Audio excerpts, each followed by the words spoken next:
badly fractured nation, can he really do enough to make us all feel better off? He's pitching himself as the good vibes Prime Minister, but how can he make us feel better about ourselves and our country? On your radio, on the LBC app, and Play LBC. Leading Britain's conversation. This is LBC. From Global's newsroom, it's 7 o'clock. Andy Burnham's cabinet is now being revealed, with John Healey, the new Chancellor of the Exchequer. The former Defence Secretary, who served in the Treasury under Gordon Brown for 5 years, resigned last month. Claire Ainsley is the former Executive Director of Policy for the Labour Party. She told LBC Mr Healey could now increase the defence budget. I would assume that he would accept that job on that basis. It was the reason for him resigning just a few weeks ago. And John Healey is someone who has been utterly loyal to Labour. It was a really big move for him to go. So I would only think he had accepted that job if he had had those reassurances on defence. Meanwhile, Ed Miliband is the new Foreign Secretary, while Shabana Mahmood remains in her role as Home Secretary. We've just seen Angela Rayner arrive at number 10. Yvette Cooper and Louise Haigh entered the building earlier.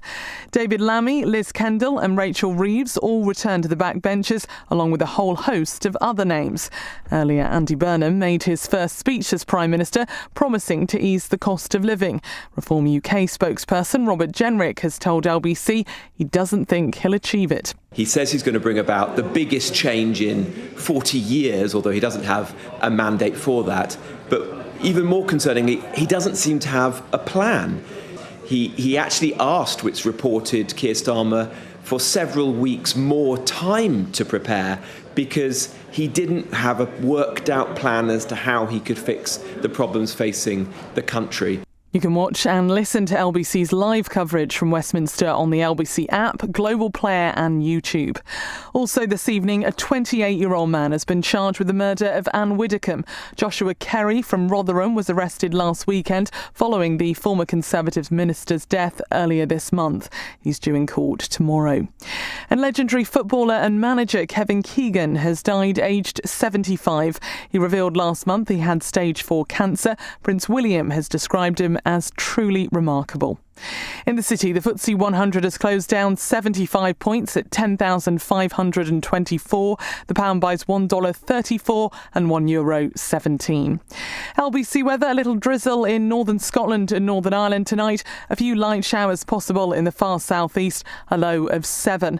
Light rain reaches the far north tomorrow. Elsewhere it will be sunny before becoming cloudier with some bright spells. Highs of 26 degrees. From Global's newsroom for LBC, I'm Amelia Cox. This is LBC from Global, leading Britain's conversation with Iain Dale.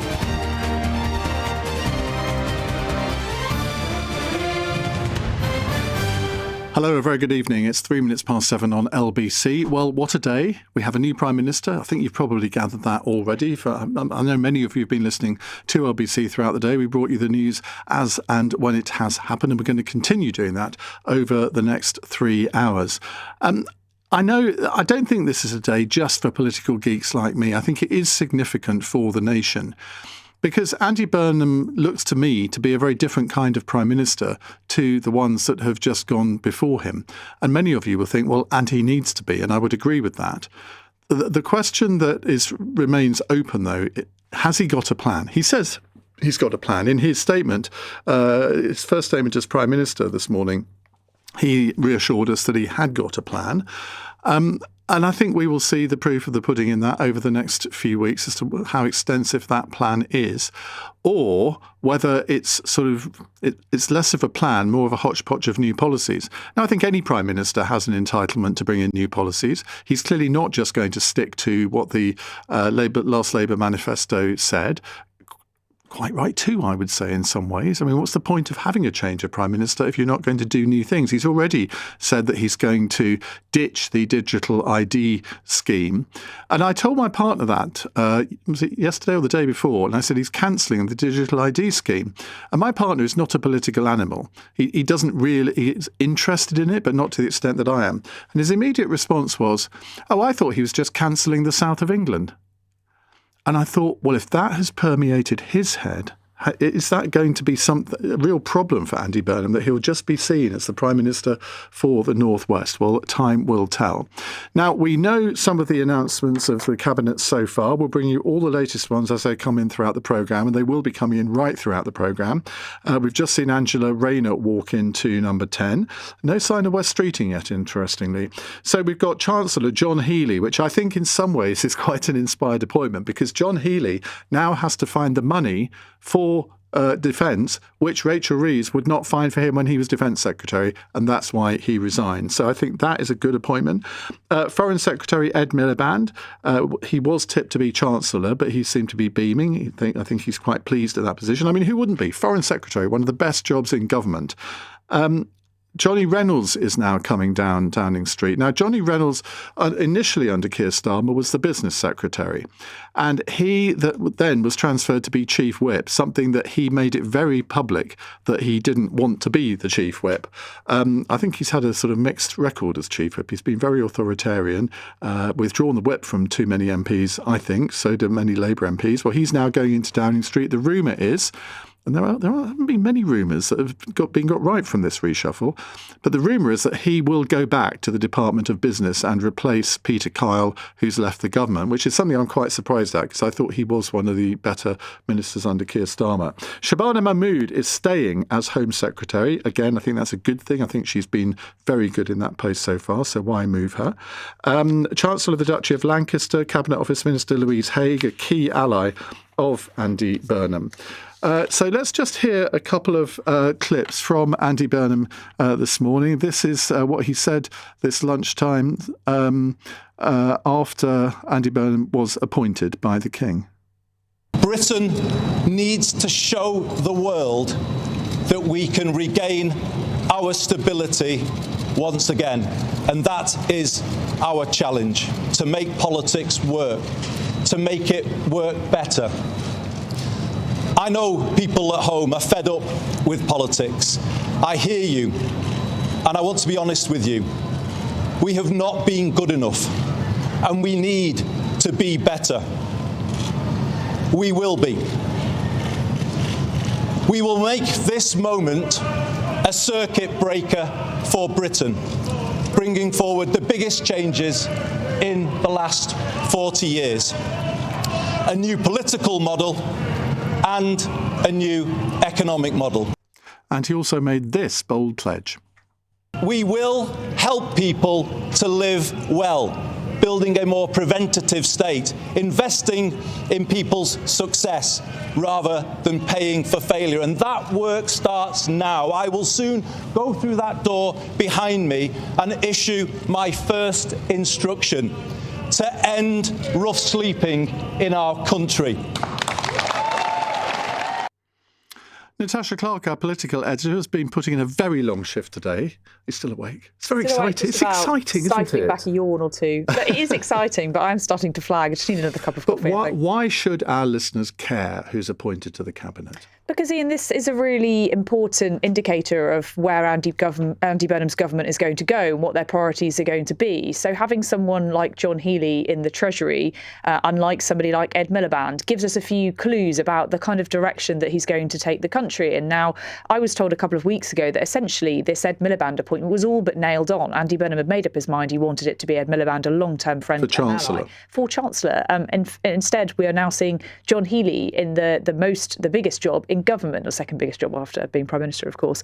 And John Healey is an interesting one. He does have a lot of economic experience. He served under Gordon Brown in the Treasury for 5 years. And I've just been reading up about his sort of thoughts about the economy. He was involved in a lot lot of the devolution during the Brown years from Whitehall to other regional parts of the government. So that's clearly been a key part of why Andy Burnham feels that those two can fit together their economic visions. Now, in terms of tax and spend policy, there's less information out there about John Healey's views on things like income tax and whether he wants to borrow or tax more on defence. But we can conclude that obviously his previous job as Defence Secretary, he did want to spend more on defence. And he was talking exactly about the sort of Treasury orthodoxy and saying that they are the ones that were stopping him from spending the money that he wanted. So I think we can take from this appointment that John Healey and Andy Burnham are about to spend more money on defence. There's no way that John Healey would have walked back into that job without some sort of guarantees from Andy Burnham that that's the direction of travel he wanted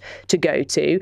Foreign Secretary Ed Miliband, I think, is just a consolation prize, isn't it, for not getting the top job. Ed Miliband, despite the fact that government briefing is saying tonight, well, he's got international reputation on the world stage. Does he? He's not exactly been a big famous face on the world stage for a long time. So I do think this is essentially just to keep Ed Miliband quiet job, giving him a nice a title because they can give him the job of Chancellor. If I may say so, that's an uncharacteristically cynical view of that. Potentially, yeah. But he has been a fixture in all these climate change conferences. He has been travelling the world a bit.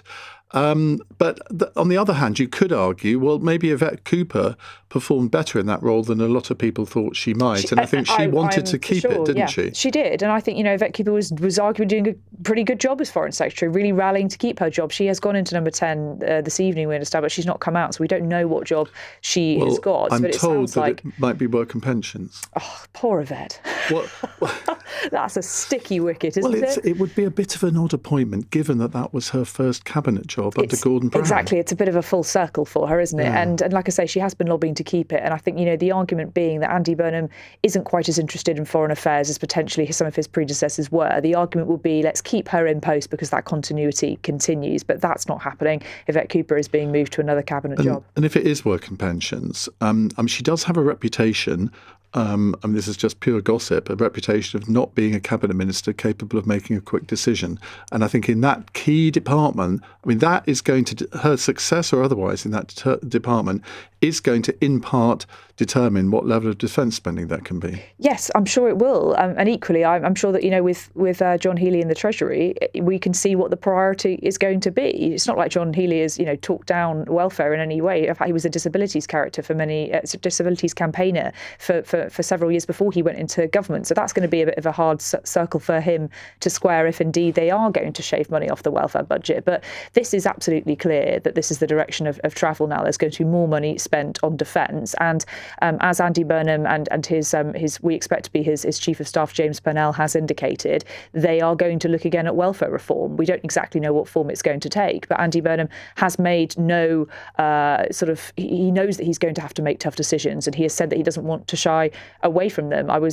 We were speaking to him as reporters in Downing Street earlier today, and he said, I don't want to be a Prime Minister that comes out having not done something about social care. I absolutely am willing to spend political capital on it. So that is a difficult decision that he knows he's going to have to make. It's going to be very expensive to do so. It's going to require a huge shake-up. And I think he probably does feel the same about welfare, knowing that is a really tricky area that he's absolutely got no choice but to look at. We're going to cross live to Downing Street in just a minute, but before we do, let me ask you this. What do you think the main difference that voters will be able to identify, what will the main difference be between this government and the previous one? I think it is going to be a more left-wing government. I think Andy Burnham is more left-wing than Keir Starmer. I think it's going to probably at some point involve more tax rises, and probably not now, but later on down the line. I think Andy Burnham is going to be trying to push Whitehall as far as he possibly can. I think it is going to be more radical. I think he's going to want to do things quicker. I think he's going to want to focus more on areas outside of London. I think he's going to be looking at like I say, shaking up Whitehall, more devolution, and like I say, pushing the manifesto as far as it can possibly go. And some people will say, this is just vibes, and Keir Starmer and Andy Burnham are actually two sides of the same coin. But actually, I disagree. I think they are fundamentally quite different people. And I think that Andy Burnham, unlike Sir Keir Starmer, has a very, very clear idea of the country that he wants Britain to be. And he has a clear vision for what he wants that to be. And I think he has set that out in the speeches that he's made so far, that direction of travel, in a way that Keir Starmer, I think really struggled for his entire time in office. OK, Natasha, thank you very much for the moment. Let's cross live to Downing Street because Bethany Dawson, LBC's political correspondent, is there live for us. Bethany, we hear that Louise Haigh has been appointed First Secretary of State, the first to hold that position since Dominic Raab in the Conservative government. Does that indicate to you that there might not be a Deputy Prime Minister? This could be the Deputy Prime Minister role. She's also been made Minister for the Cabinet Office. But what we know is that if she isn't given that Chief Secretary to the Prime Minister role, she's still very, very close to Andy Burnham. She was speaking recently saying that she had been talking to Andy Burnham, making his plan for government for more than a year now. This has been a long time in the making for Louise Haigh. She is going to continue to be a very close ally of Andy Burnham in his cabinet and be sort of his right-hand woman. We're still waiting for exactly what that title will be. There is still also a lot more we're waiting for. In the building behind me currently is Yvette Cooper, Pat McFadden, Lisa Nandy, Angela Rayner and Johnny Reynolds, all of whom we're waiting to see what their new job is. They might know now. Well, there was somebody else that went in. I mean, you've got your back to Downing Street as you're talking to me, and somebody went in just as I came to you, but I couldn't work out who it was from the TV pictures. It was certainly a female person, but I don't know who it was. It looked a little bit like Rachel Reeves, but I don't think that don't think she's going to be in this government, is she? She has said that she has stepped down. There were reports that we can confirm that she was offered a job, a big job in Cabinet, that she turned down. So she has taken whatever that offer was and chosen the backbenches instead. I'm sure there will be briefing that Andy Burnham's government has said they will crack down on, but I'm sure there will be briefing and at least rumour mill running over what that job was and who was essentially on the B list behind Rachel Reeves. Now, can we establish this is not a reshuffle, is it? It's a formation of a new government, so formation of a cabinet, not reshuffling the old one. I mean, it may seem as though I'm dancing on the head of a pin here, but constitutionally, I think I'm right, aren't I? You are, and as you and Natasha were discussing, Andy Burnham is a different Prime Minister to Keir Starmer. This is not sort of a changing hand. This is a changing of government, even if Andy Burnham is sticking to the 2024 manifesto. And in reshuffles, you know, the fact that Shabana Mahmood went in to discuss keeping her job basically shows, as you say, that this is very different to the reshuffles that we have become very, very used to. Bethany, I'm sure we'll get more from you later. How long is this going to go on for? Because I suspect it's going to go on for between 9 and 10 p.m, which is great for me because I love having all these cabinet appointments on the programme. But I mean, you've been there since 6:30 this morning. Are you flagging? I'm feeling definitely sprightly and super full of beans, and I love waiting to see who comes out of doors. No, I'm feeling great. But we don't know how long it's going on for. This is running behind schedule. I think it's safe to say this is running behind schedule. This is not they always do. Running to plan. There was a really fun profile of Andy Burnham recently, which spoke to someone who worked with him when he was last in government and said that his approach to diaries was more suggestion than firm calendar placements. And we can see that in play right now. Well, the person who I didn't recognise, I now don't blame myself for not recognising. It was Annalise Midgley, who's a very close ally of Andy Burnham. She was first elected in 2024. She has been effectively part of his transition team. So she's clearly getting a top job. I saw one of the newspapers tipping her to be his chief whip today. No idea whether that's true. We will find out in the next, half an hour, I imagine. But she's just entered Downing Street. Bethany, thank you very much. We'll hear from you a little bit later. So what do you make of all of the events of today? Andy Burnham makes a great thing about, I don't know whether he does, but a lot of the media are calling him the vibes Prime Minister. He's got the feel-good factor about him. And I think that is important for a new Prime Minister because when Keir Starmer and Rachel Reeves came in, they were, as Boris Johnson would have said, gloomsters. It was all gloom and doom. Oh, it's all going to be terrible and all the rest of it. It didn't work for them. Now, you can be over-optimistic. I mean, Boris Johnson could have been accused of being too boosterish, over-optimistic. There is a happy medium, and I wonder if you think that Andy Burnham will find that happy medium. But it's got to be about substance as well as style, hasn't it? What do you want Andy Burnham to do in his first 100 days? Something that will make you think, well, this is different. This is something I can buy into. This is something that might make me go back to Labour. 0345 6060 973. You're listening to LBC. I'm Iain Dale. It's 19 minutes past 7. Britain's next Prime Minister, Andy Burnham. Don't miss a moment. Stay with LBC. Pick up more sun cream. Impromptu picnic. Late night cinema trip.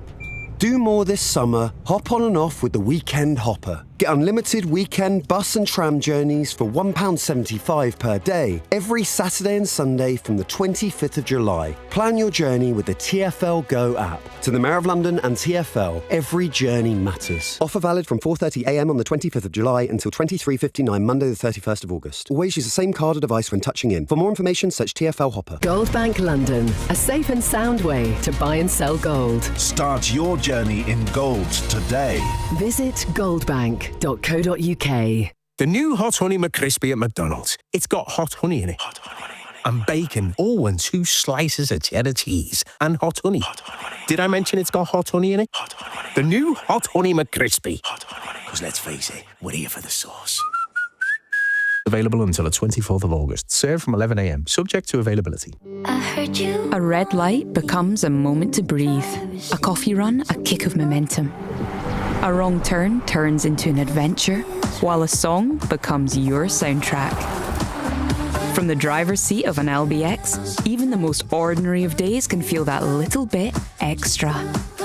The award-winning Lexus LBX self-charging hybrid. Find the extraordinary in the everyday.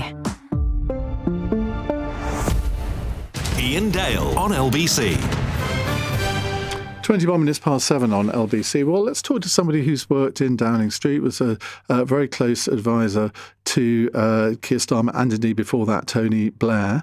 And I want to try and get an insight from somebody who's worked in government, what this new government might be like and what are the challenges that they're going to face and how easy is it to pull the levers of power, because I think a lot of the cabinet ministers in Keir Starmer's administration found that a really big challenge.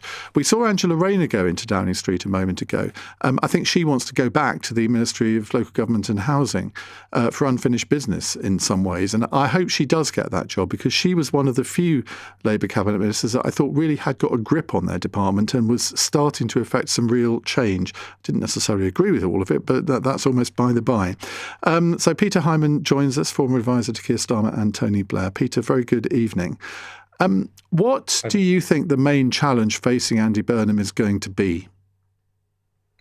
Well, the first challenge is probably the same as it was for Keir and unfortunately, we've had 7 prime ministers, as people know, in 10 years, and that's to get the economy growing. Because the economy has been flatlining and people feel their wages have been stagnant and living standards haven't risen for a long time since the economic crash in 2008. So in the end, his economic plan, he says he wants a new type of economy, but that's got to be the starting point for everything. And then, as you say, the other thing is how you get the machine working. Because I think, look, he comes to government with a big argument, and that helps in politics, as we all know. The big argument is it's too centralised, British politics. It's in Westminster and Whitehall, and it hoards power, and people in communities up and down the country don't feel they've got any control over their lives. And if you can push power out and make it work and put that power into people's hands, then you might get a different type of politics. So he's going to have a go at that. And I think his experience in Manchester means that he feels like a bottom-up politician, not a top-down politician. And in this age where populism's growing, I think that's a good thing. But look, how easy is it to decentralise? Because having worked in Whitehall, I'm sure you probably agree with me that the last thing that civil servants in Whitehall like to do is to devolve power to the regions, because it means that they have less power, they have less reason to exist. So for a politician, I mean, I heard a story today of a politician in the last Conservative government who was asked why they didn't do a particular thing that would have been popular with the electorate. And their reply was, my department wouldn't let me. And I just sort of thought, oh, my God. I mean, what an utterly useless minister you must have been then. If you departments like to be led by politicians, don't they? Yeah, look, 2 things are true at the same time. We've got a civil service It's not their fault. There are lots of good civil servants. We've got a structure of a civil service that doesn't work anymore. It doesn't know how to deliver. It doesn't get things done fast enough. Having said that, you're right. If you've got a minister who knows exactly what they want to do and drives things forward, despite the civil... Peter, just to interrupt a second, Bridget Phillipson, the Education Secretary, I know you have a deep interest in education. She's just gone into number 10, so she's clearly going to get a cabinet job. Whether she'll remain at education, who knows? We will find out during the course of the programme. Sorry, I interrupted you.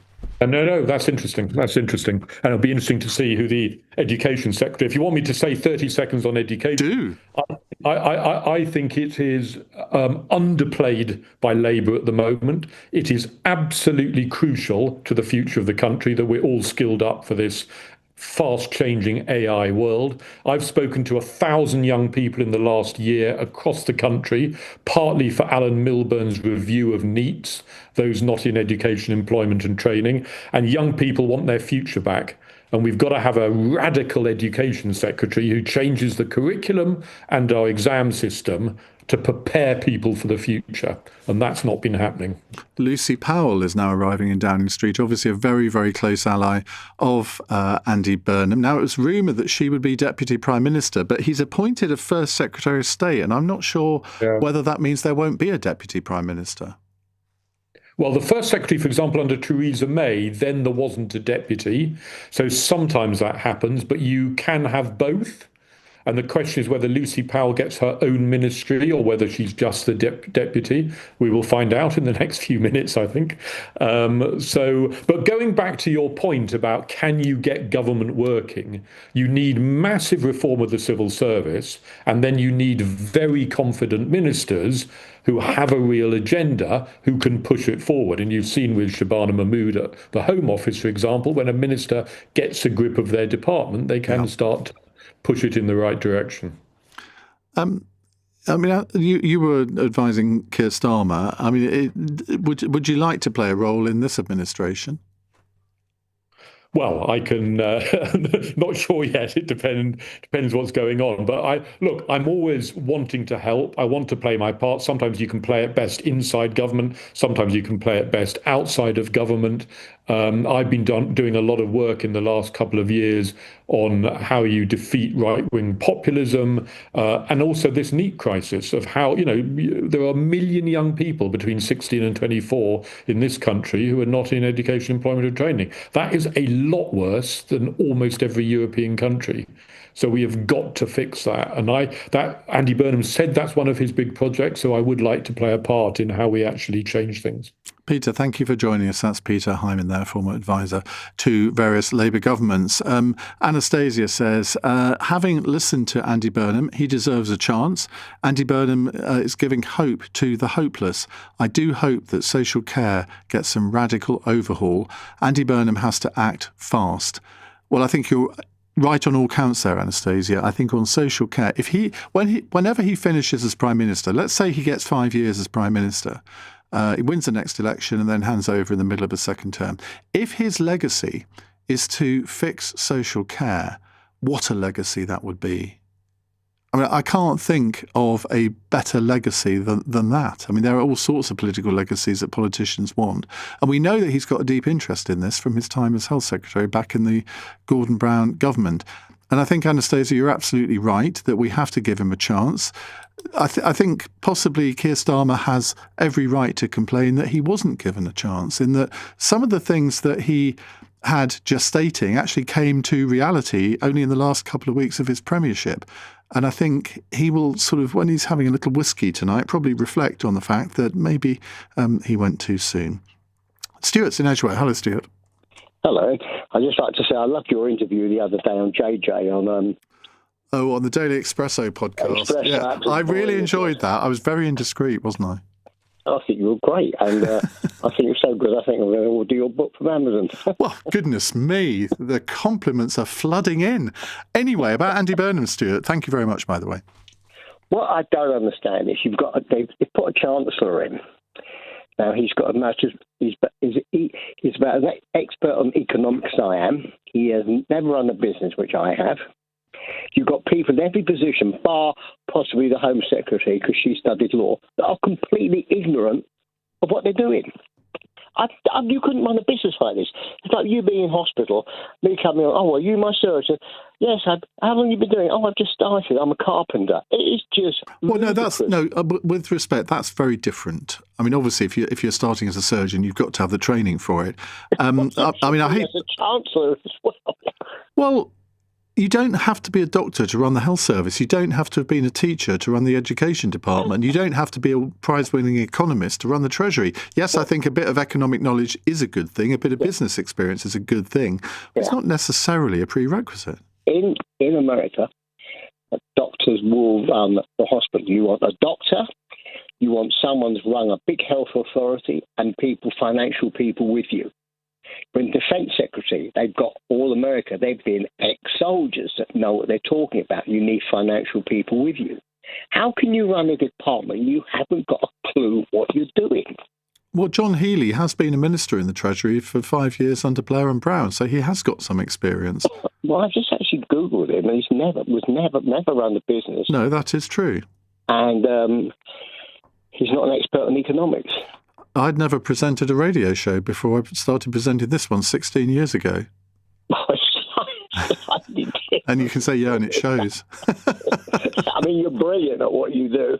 But it's a bit different from running a major department. And, then you've got, in the government, you've got what you call procurement. I call it backhandment. There's so much dodgy business going on over the place. No oversight of what's happening anywhere. I agree with you there, particularly in defence, and I think the appointment of the Defence Minister is going to be an absolutely crucial one. I wonder whether Wes Streeting might be getting that. We shall presumably find out in the next hour or two. Stuart, thank you very much indeed for your call. Thank you for the compliment. That's Stuart in Edgware there. We're going to speak to Jo Grady in a moment, General Secretary of the University and College Union, to get her reaction to what's happened today and what she thinks the Burnham government should prioritise. And we'll be taking more of your calls. 0345 6060 973. Nobody new walking up Downing Street at the moment, but we will keep you informed when they do. It's 7:31 on LBC News Headlines with Amelia Cox. Andy Burnham has named John Healey as his Chancellor as he starts putting his cabinet together. He resigned last month over concerns around the defence budget. Meanwhile, Ed Miliband will lead the Foreign Office and Shabana Mahmood remains in her role as Home Secretary. Former Transport Secretary Louise Haigh has been appointed Cabinet Office Minister and First Secretary of State. Angela Rayner, Yvette Cooper, Pat McFadden and Lisa Nandy all arrived at number 10 earlier. And a 28-year-old man has been charged with the murder of Anne Widdecombe. Joshua Kerry from Rotherham was arrested 9 days ago, 2 days after the former Conservative minister was found dead at her home in Devon. LBC weather, a little drizzle in northern Scotland and Northern Ireland tonight. A few light showers possible in the far southeast, a low of 7 degrees. Britain's next Prime Minister, Andy Burnham. Don't miss a moment. Stay with LBC. Pick up more sun cream. Impromptu picnic. Late night cinema trip.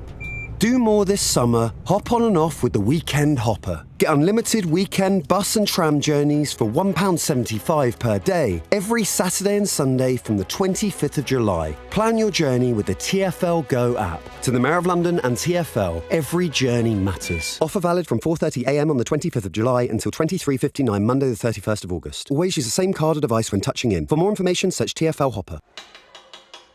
OK, Laura, from the top. When your 9-year-old is an unexpected tuber prodigy, and now you want to support her cheek-puffing talent, be a step ahead with Barclays Premier. With personalised financial planning and a dedicated advisor. Barclays, backing your future. Eligibility criteria apply. Investment products and services are provided by Barclays Bank PLC and its subsidiaries. Capital at risk. Ever get giddy renewing your car insurance? Fantasize about finance offers or paying your service bill? Probably not. After all, the best bit about driving a BMW is driving it. So leave the admin and skip to the best bit. Choose a new BMW 1 Series or 2 Series Grand Coupe by the 30th of September to enjoy a year's insurance, 3 years servicing, plus 2.9% APR representative. Search BMW, skip to the best bit. BMW UK Limited is a credit broker, not a lender. BMW Finance, T's and C's apply. Insurance age restrictions and exclusions apply. Whew, that's the admin over with. Iain Dale on LBC. Text 84850.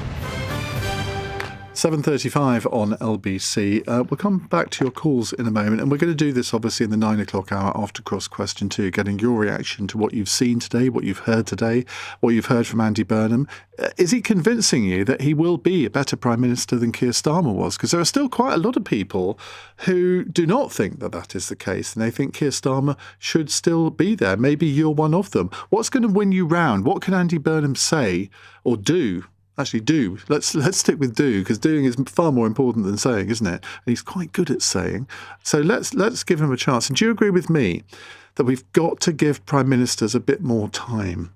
I'm not one of these people who thinks it's an absolute disaster that we've had 7 Prime Ministers in the last 10 years. I was reading an article the other day that basically was saying this proves that our democracy is failing. I don't believe that. In fact, I think quite the reverse. It shows our parliamentary democracy does work. We haven't had coups. I mean, some people are talking about this as a coup. It's not a coup in the conventional use of the word. It's all been done through the rules of a particular political party. Now, some of you may think, well, we should have had a general election. That's not the way our constitution works. We all know that. And I am coming around to the view that there probably will be a general election before there actually has to be one in 2029. Nigel Farage has always maintained that there'll be a general election in 2027. I'm not sure his reasoning was what's happening now, but I think that's entirely possible. Well, as I say, we'll come back to your calls in a moment. But first, let's talk to Joe Grady, General Secretary of the University and College Union, who joins me in the studio. Joe, we may get interrupted by people walking up Downing Street. I'm sure you understand that. But now, it's fair to say, I think, that you are to the sort of further to the left than what we think the Burnham government is going to be like. But what would you like him to do, first of all, from your own sort of educational perspective, but second of all, from the country's point of view? From an education perspective, so UCU represents people that work in post-16 education. So that's colleges, universities, adult learning, and we also teach people in prisons. We do want to see more of a focus on post-16 education. I think the Labour government thus far have prioritised further education, but our universities are really in a period of crisis. We have quite an volatile funding regime for universities because it's mainly through fees, reduced funding from government. The fee income that universities get has been really quite volatile because we've seen switches around with visas for international students. So we're looking at the minute of tens of thousands of staff facing redundancy, course closures, and a sector that is really in crisis. And who's to blame for that? I think, we've seen successive governments for years now not prioritise higher education. We saw Willits be the kind of double brainchild of, the top-up fees regime that we see. They were the ones that cut direct funding. They were the ones that allowed universities to recruit as many students as they want by lifting the student number cap. So I think Labour inherited a really poor legacy from the governments that came before them. But we haven't really seen the current team in education, I think, get to grips with the crisis in higher education. And I think to a certain extent that has been driven by the Treasury, by the Chancellor. I would really like to see an advocate for not just schools and early years, but really how we're going to get to grips with the crisis in colleges, the crisis in universities, and start, educating people in skills that matter. So when you see Bridget Phillipson walking into number 10, as she did about 10 or 15 minutes ago, it sounds to me as though you hope that she won't be staying. No, look, Bridget has done a really, really good job. But I think, and I would happily say this to Bridget's face, she's done a really, really good job specifically, I think, for schools, for early years, for special educational needs. Where she's had the room to manoeuvre, she's really battered for colleges. But, we've had, as you can imagine, some really charged conversations with government over the last 2 years. Our universities are in free fall, and the government as it stands have not really got to grips with that at all. So do you think my good friend Jackie Smith will be staying in her job then as Higher Education Minister? I don't know much about Jackie and Andy's relationship. I don't know whether he would have, put her in the Laws to be on his team. I don't know if that's more of a Keir appointment. Well, we're going to find out soon. We're certainly going to find out, yeah. She might be back on my podcast before she knows it. She might have more time. But what about generally, though? What are you hoping that he will achieve that maybe Keir didn't? So I was listening just before I came on. You were talking about, people saying, is Andy just sort of like a vibes Prime Minister? And I don't think that is fair. I think his role in Manchester, I think he does understand how much community institutions like colleges and universities, like housing, really mean to individuals in those cities. I think the fact that he's had the courage today to actually take out quite a lot of big hitters demonstrates that he wants to reorientate the cabinet. I think the statement that he made on wanting to end homelessness is bold. You can only end homelessness if you are addressing the housing crisis, if you're addressing a lot of other crises to do with our social services and our social welfare. So it speaks to a cabinet that's going to be more orientated towards the citizen and how we actually provide for them in a meaningful way. So look, the proof will be in the pudding, and we haven't seen everybody else that's going to be announced, but I think we do have to take some courage from that. What do you make of people in the south of England who are getting a bit sick of him playing this sort of professional northerner? Try being a northerner and everything constantly being about London. I get that. But I was telling an anecdote about, I said to my partner that the digital ID card scheme that Andy Burnham was cancelling it. And he said, I thought he just wanted to cancel the south of England. And I'm thinking, if that is permeating through, because my partner is not really very political, if he's representative of non-political people and that's already in their brains, that's a political problem, isn't it? I think everything in politics is a balancing act, and the media will seek to focus on whatever the particular kind of caricature moment will be.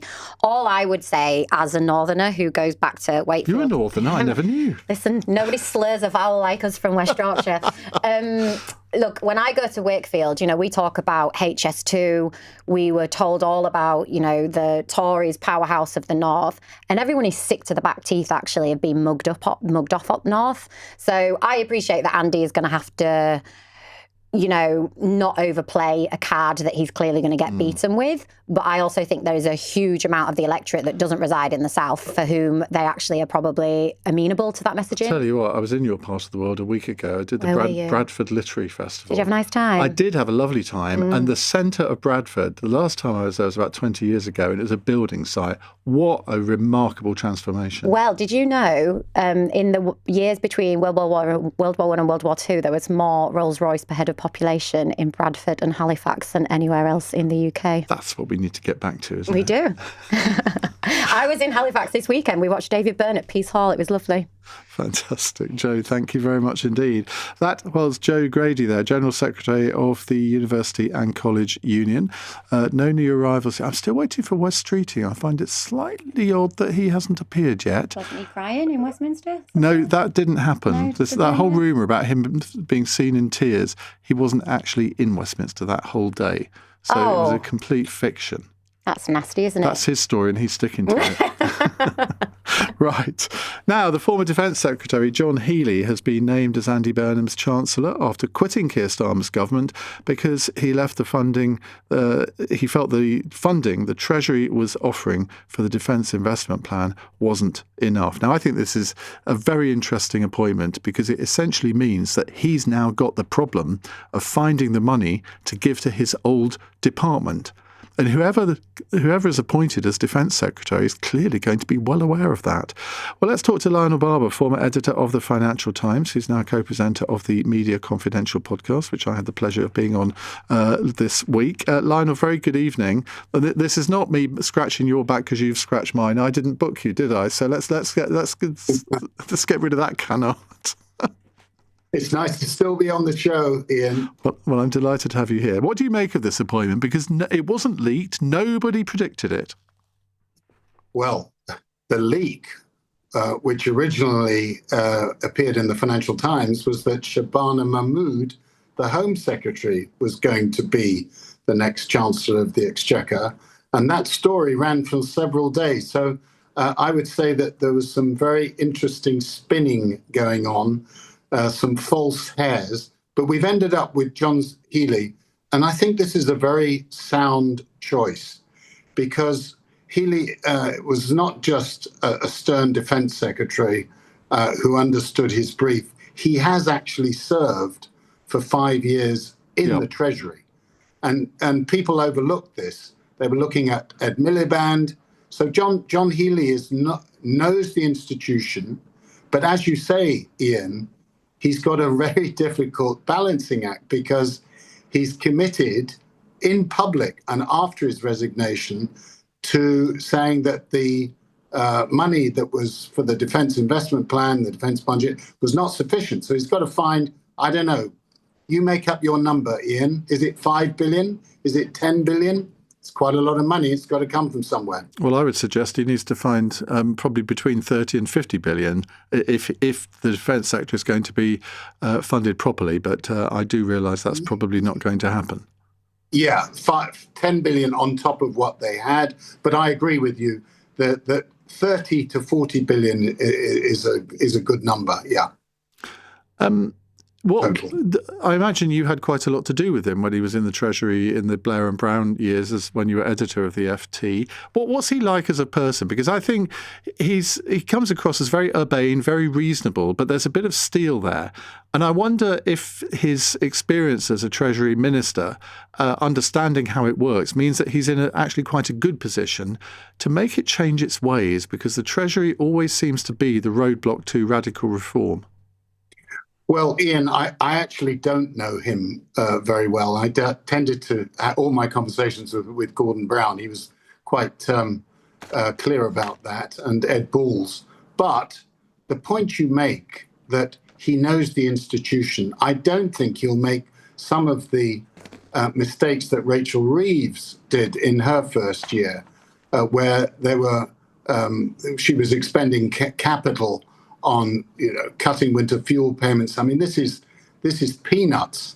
What we really need is a long-term plan to tackle the low productivity in the economy. We also need to control the welfare budget, which is out of control. He'll know something about that. But above all, my message, Iain, is what is John Healey and Andy Burnham going to do to send a reassuring signal to financial markets? Because if they can get confidence back, then the borrowing costs will be lower, and then you'll start to find extra money for defence and other matters. Yvette Cooper, she's rumoured to be the new DWP secretary, which I'm not sure I believe that, because that was her first job in the cabinet under Gordon Brown. Now, she actually used to work for the FT as a journalist, didn't she? Yvette Cooper, no, not on my watch. No. Where'd you get that one, Iain? Well, maybe it's before your time. I don't know. But I did 35 years hard labour. Maybe it was The Economist. I'm sure she was. Well, I'm going to look that up now. That makes my question rather redundant. No, Ed Balls was at The Economist, at the Financial Times, for several years. But anyway, important too to see that Andy Burnham is making clear that he wants to devolve government and a bigger role for the state. What does that mean? Is that more nationalisation, or a bigger role in funding defence research? I mean, we need to know much more about how that vague, broad commitment translates into policy. Well, I can solve the Yvette Cooper journalistic career problem. I'm relieved. She was economics correspondent for The Independent, so didn't quite make the higher echelons of the Financial Times, but I'm sure she deserved to. Well, of course. Thank you very much, Lionel. Always good to talk. Lionel Barber, former editor of the FT and now co-presenter of the Media Confidential podcast, which, as I say, I appear on this week. Now, on Cross Question, we have 3 cabinet ministers and a Politico. Somebody ought to make a film with that title, I think. 3 former cabinet ministers, I should say. We have Jim Murphy. He was Scottish Secretary under the previous Labour government. Lord Mark Harper, former Conservative cabinet minister, Transport Secretary and Chief Whip, and Sir Vince Cable, former Liberal Democrat leader, and he was Secretary of State for Business under the coalition government. And Anne McElvoy will be joining us, Executive Editor of Politico Europe and co-host of the podcast Politics, Sam and Anne's, which is one of the few podcasts I haven't been on recently. But we'll have to rectify that, won't we? It's 7:48 on LBC. Britain's next Prime Minister, Andy Burnham. Don't miss a moment. Stay with LBC. Pick up more sun cream, impromptu picnic, late night cinema trip.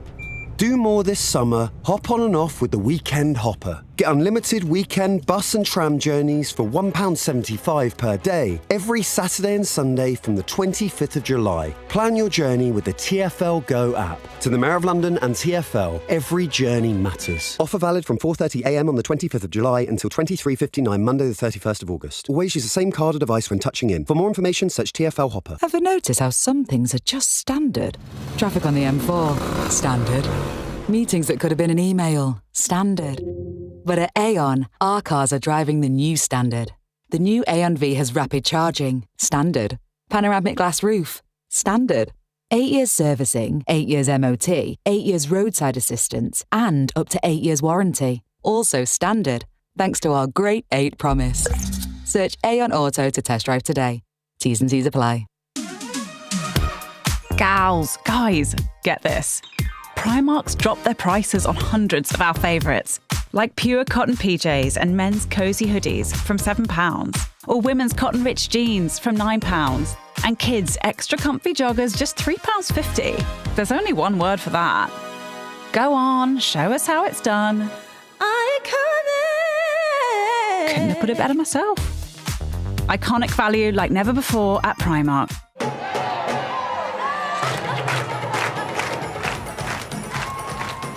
When your daughter's wedding guest list is double-sided, enjoy every hand-clapping second of it. Be a step ahead with Barclays Premier, with our best savings rates. Barclays, backing your future. Eligibility criteria apply, T's and C's apply. Iain Dale on LBC. It's 7:51 on LBC. I promise you that in the 9 o'clock hour, we're going to take loads and loads and loads of calls. We've taken a couple so far, and I'll try and fit one in this bit. But I do want to talk to James Frith, who's Labour MP for Bury North, who was the Digital ID Minister in Sir Keir Starmer's government, but presumably won't be now because Digital ID is being cancelled. James, welcome, by the way, and thanks for coming in on Reshuffle Day. It's unusual that politicians want to do it on Reshuffle Day, but I mean, you must be a bit gutted that he's cancelled it. Well, look, I think clarity of thought, incoming Prime Minister, sets new priorities, is priced in. Actually, the work that's been done to date will still happen in terms of making sure that we personalise and join up public services, and that work is really important. Digital ID was only ever really the mechanism by which you might build a system that's more responsive. And I think in the same announcement, the Prime Minister's spokesperson referred to incoming digitised services like the driver's licence, and I think we'll probably go down that route. Just reapplying for my driver's licence because I'm on a driving ban at the moment, and let me tell you, that ought to be digitised, but everything is still done on paper. You can't do it online. That's right. It's ridiculous. That's right. And there's a strong social justice argument about digitisation because very often it's people either in need or at their most vulnerable, or vulnerable people that are expected to repeatedly prove who they are. So I think there is an argument still for what Digital ID was seeking to do, but clearly the original framing set a lot of people off. And I think the message that the Prime Minister rightly wants to send is that he gets the point about breathing space. And I think that in itself demonstrates in quite a nice phrase, the pressures that people are under. How much money has been wasted now the scheme has been cancelled? Well, money hasn't been wasted because actually the system in tech terms... Just need to interrupt you a second because we've just heard there's a new health secretary. I thought it might be Wes Streeting going back to his old department, but it is in fact Yvette Cooper. What do you make of that? Great. Well, she's excellent, Yvette. I think that's a big office of state to get involved with, and she's a talented leader. But yeah, it's a good hire. They're coming in a glut now. Pat McFadden stays at Work and Pensions. That was widely expected. I think he's got a job of work to implement the Milburn Review. He gets it on NEAT, he gets it on young people and the need for more apprenticeships, and Andy is hugely passionate about making sure we guarantee work placements and work experience for young people for whom life in the immediate future looks pretty challenging. I've just had a jobs fair and we had 500 people turn up without very little need to push it, and they are hungry to learn of what opportunities are in towns and cities like ours. And Andy gets that instinctively. You're obviously a Greater Manchester MP. Tell us something about Andy Burnham that we don't know. That we don't know? Oh, goodness me. Because we don't, I mean, to be honest, OK, he was in the Blair and Brown governments, and we all know he's been Mayor of Greater Manchester for 9 years. Yeah. But, I mean, he's still a bit of, as a current Prime Minister, he's a bit of an unknown quantity to many of us sort of outside Greater Manchester. I guess that's true. And in Greater Manchester, today's a real actual source of pride as a Manchester MP to hear his accents, his instincts articulated in the way that is, I think, a unique quality of his. He's been proven right over time to bang on about buses, to bang on about social housing, the need for council housing and building new homes, things that very many of us take for granted as necessary and sufficiently good enough aren't for too many people. But if his policy on buses has been so successful, why is bus travel reduced by 12%? Where? In Greater Manchester, yeah. I don't know. I suspect because the trams are so good as well, and that's an integrated service. Good answer. What's it like as a minister outside the Cabinet on a day like this? I mean, you know that most of the other appointments will be tomorrow and Wednesday, but I mean, you must be on tenterhooks a bit.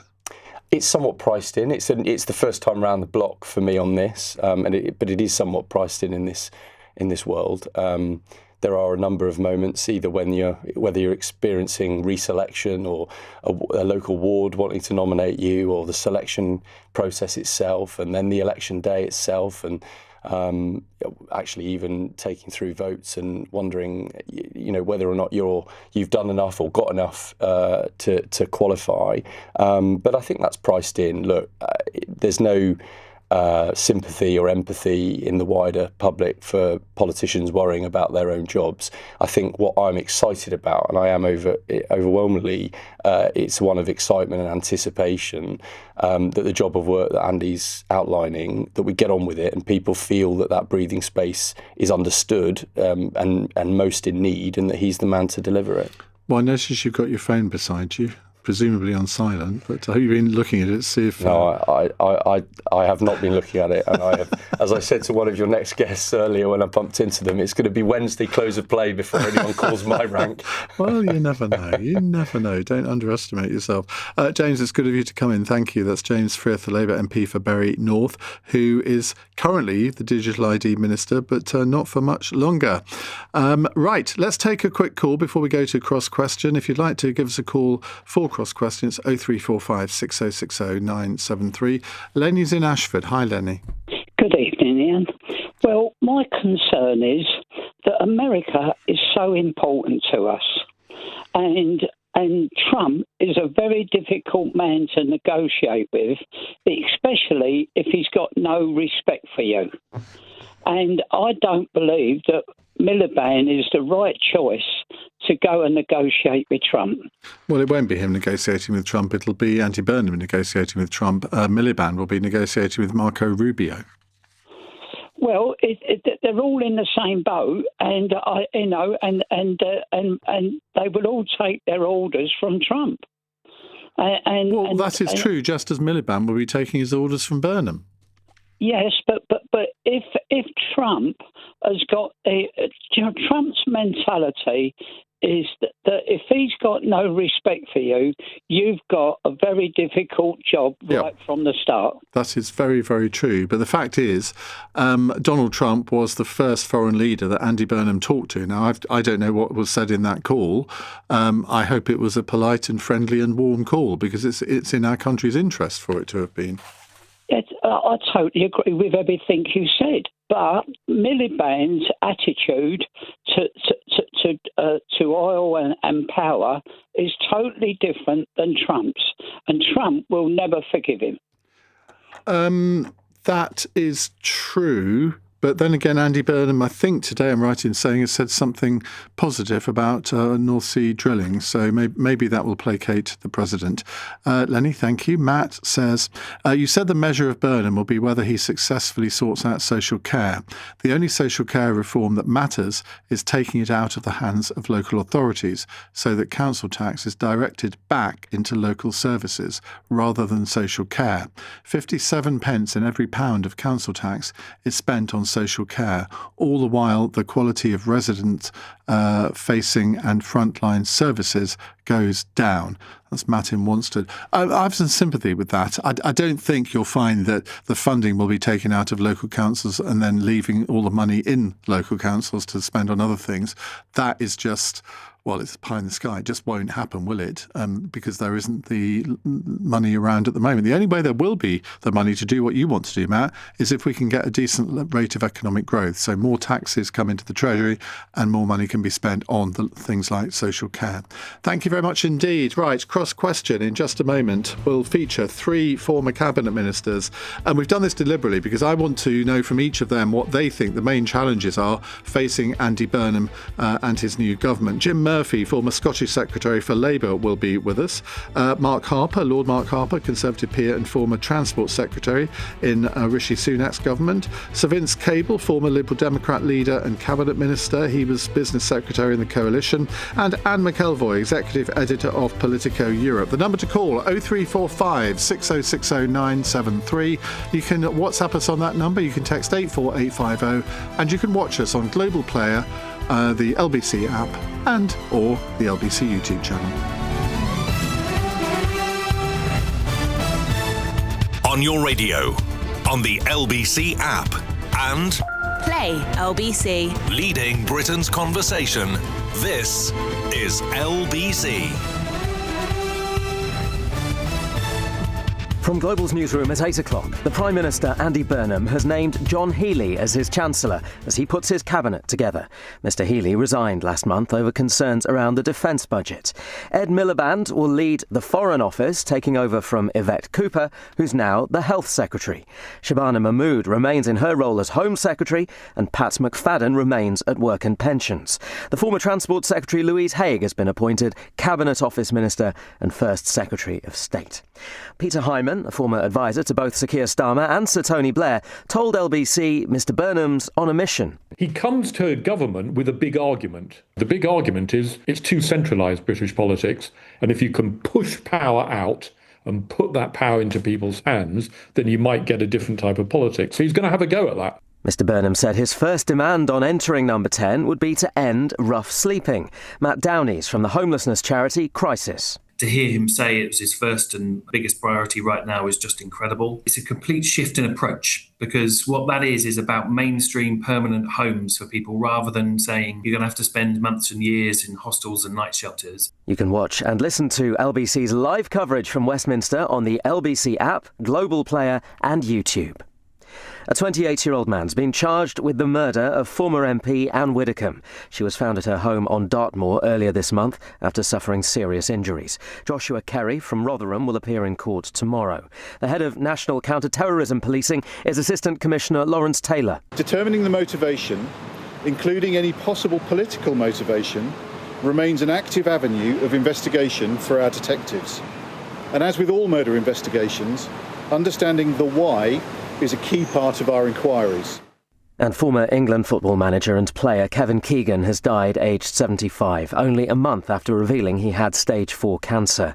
Newcastle United fans have been laying flowers at St James's Park. King Kev was our hero, a legend round these parts. Shock, you know, like another legend gone. I've been Newcastle through and he's just always been such a massive part of it. He was my dad's hero, he was my footballing hero. There should be a statue of him, like. In the city, the FTSE 100 closed down 75 points at 10,524. The pound buys $1.34 and €1.17.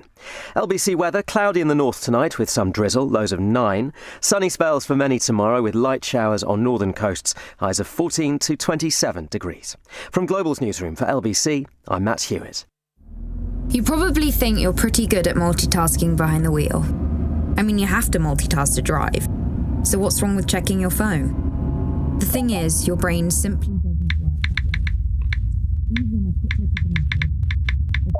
quick reply, affects your concentration, and makes you less able to react to hazards. If you use a mobile phone while driving, you're 4 times more likely to crash. Think. Put your phone away. This is LBC from Global, leading Britain's conversation. Cross Question with Iain Dale.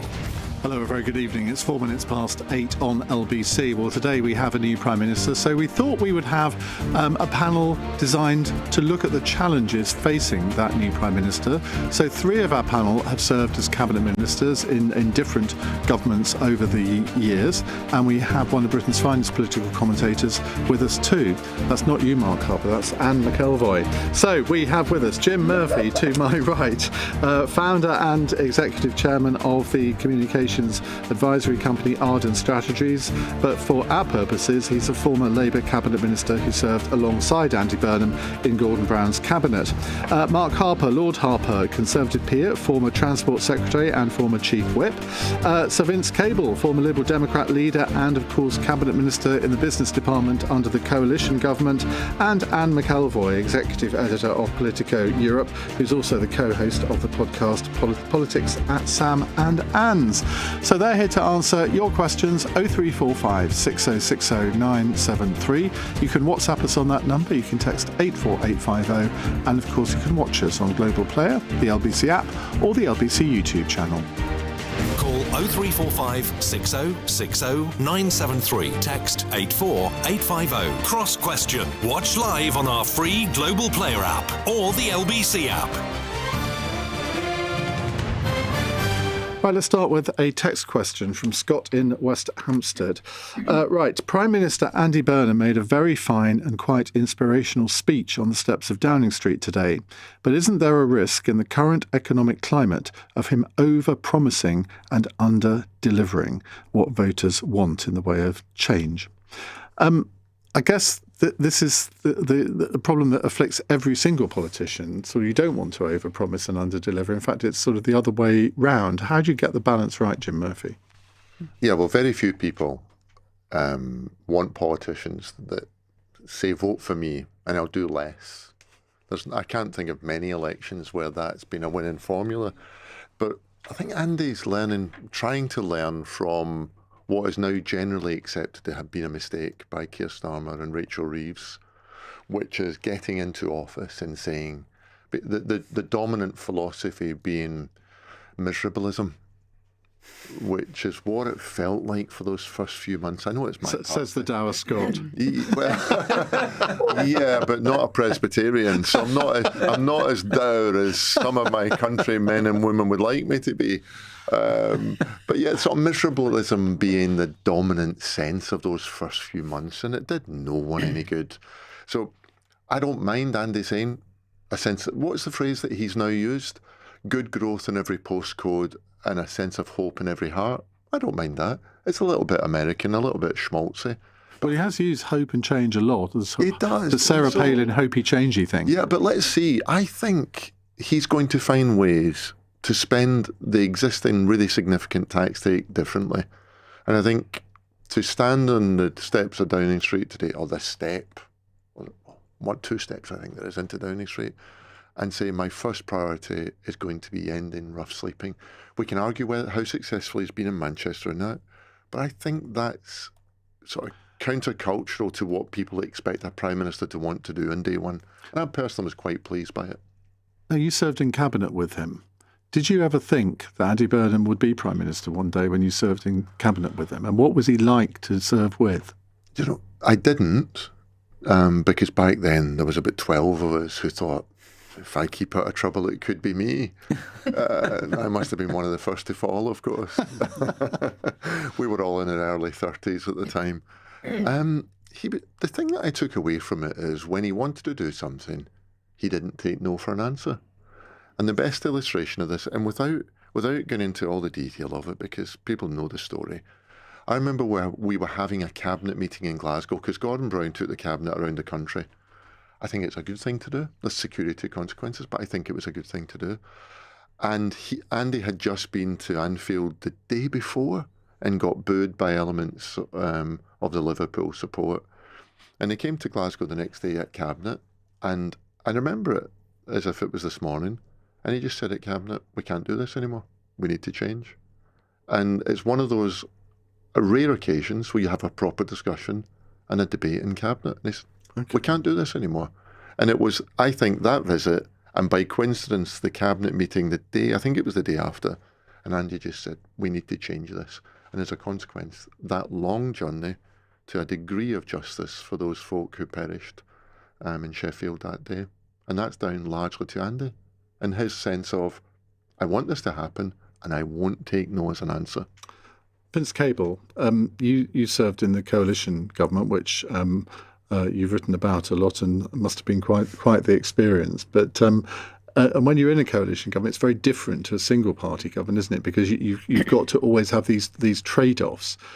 Who's Andy Burnham got to trade things off with? And do you think that he is running a risk of over-promising, as the questioner Well, says? in terms of style, tone, I mean, he's in a different league from his predecessor. So you felt today everything was much more professional, including the management of the new Chancellor of the Exchequer. I mean, it was out of the box, very well managed. So you get the impression we're dealing with a professional here, somebody who's serious. But, you know, the fundamental problems remain the same. I mean, when we went into government, we knew there was, you know, most of the magic money trees had been chopped down already. Very difficult choices were going to have to be made. It's a real dilemma for a Liberal Democrat. We knew we were going to be extremely unpopular, and we were. And it's not clear he's yet taken that on board. I mean, John Healey's probably as good a person you can get in terms of, you know, basic discipline and seriousness. But, you know, Andy Burnham has been promising quite a lot. He's lashed himself to the mast by promising to keep the same tax commitments as his predecessor, which were very badly judged and impossible, really, to sustain in the long run. So there are going to be some very tough and unpopular decisions quite soon. Now, I know you as a person who can be quite funny, but you have had a reputation for being a bit miserable over the years, haven't you? I mean, do you think that, what Jim was saying there was absolutely right, that they've got to have a more sort of a vibey feel about them? Well, Andy Burnham's been rather good at that so far. As you say, I'm in the Scrooge element of public personalities. I would have preferred if this government had come into power saying, you know, as with Churchill, it's going to be blood, sweat and tears, rather than promising lots of things that were never going to happen. But that's the hand he's been dealt with. And, you know, I'm moderately optimistic that he will be an improvement. OK. Anne McElvoy, with your commentator hat on here, I mean, did you see John Healey coming? And do you think that, I mean, John Healey is not somebody who likes to overpromise and underdeliver, is he? He's a very sort of steady as she goes merchant. Well, let the record state, I think I rely on my learned friend Jim to bear me out here. I did actually see John Healey coming. Did you? I did, yeah. We talked about it on the Sacred Politics at Sam and Anne's podcast. And I'd just been thinking it through for a while, that one way out of this whole mess about the Defence Investment Plan, with John Healey being someone who does know the Treasury, going back in time, former Economic Secretary to the Treasury, I mean, not too far about the time you're talking about, Jim.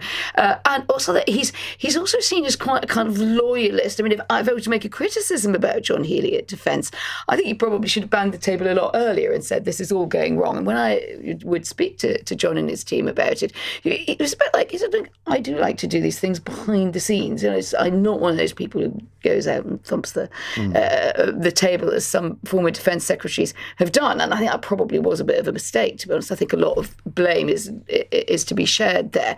But I could see that possibly one way that this could work, that he's seen as stringent, he's reassuring. And I wasn't also sure who else.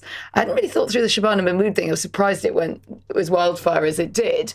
I think she would have been very, very credible, but she hadn't as much experience there. And also John Healey's got a bit of grit, hasn't he? And you got to think, what's your Chancellor look like on a wet Wednesday when everything is going wrong and the markets are all over the place, or something terrible has happened, or indeed you just need to take the fight to your opponent. So I just thought, well, maybe John Healey might get it. But I must say, I've probably been wrong about plenty else. So. Mark Harper. Well, Andy Burnham did give us a big clue, actually, to John Healey when he said he wanted to go back to the 1970s, and he's now got a chancellor called Healey who was the defence secretary. So, very good. Very droll. If there was a big joke for people of a certain age. There was a big clue there for everybody, so we've been able to spot it. Healey wins and Ben loses today. Indeed. So that's the way of looking at it. So it is all back to the future. Look, I think Scott's question is very perceptive. I mean, I think one of the problems is because Andy Burnham didn't get tested in this process, either in a public election or a party election, he hasn't had to make any of those trade-offs. I mean, you were right when you put those to Vince. That's what government's about. And today, I think, if I've tallied it up properly, he's effectively made a massive spending pledge by saying he'll take a huge amount of social care spending onto the taxpayers' books. Putting Healey into the Exchequer presumably means they're going to have to properly fund the Defence Investment Plan. That's either going to mean some very significant cuts to budgets across government. So, if you want to, on capital spending, if you want to not put taxes up, it means hacking away huge chunks of, for example, the Department for Transport's budget, whatever, cancelling road schemes across the country. That'll go down terribly with MPs. And he's going to probably have to rise some taxes. He was talking about cutting raising the personal allowance today. That's incredibly expensive, not targeted at all. Well, that's billions of pounds worth of spending pledges, effectively, he's made this afternoon. And you have to make some choices. And so far, I haven't seen much evidence of choices. And I think that's the risk, I think, that Scott's highlighted Jim, in his question. from what Mark's saying there, that would indicate that tax rises are going to be inevitable.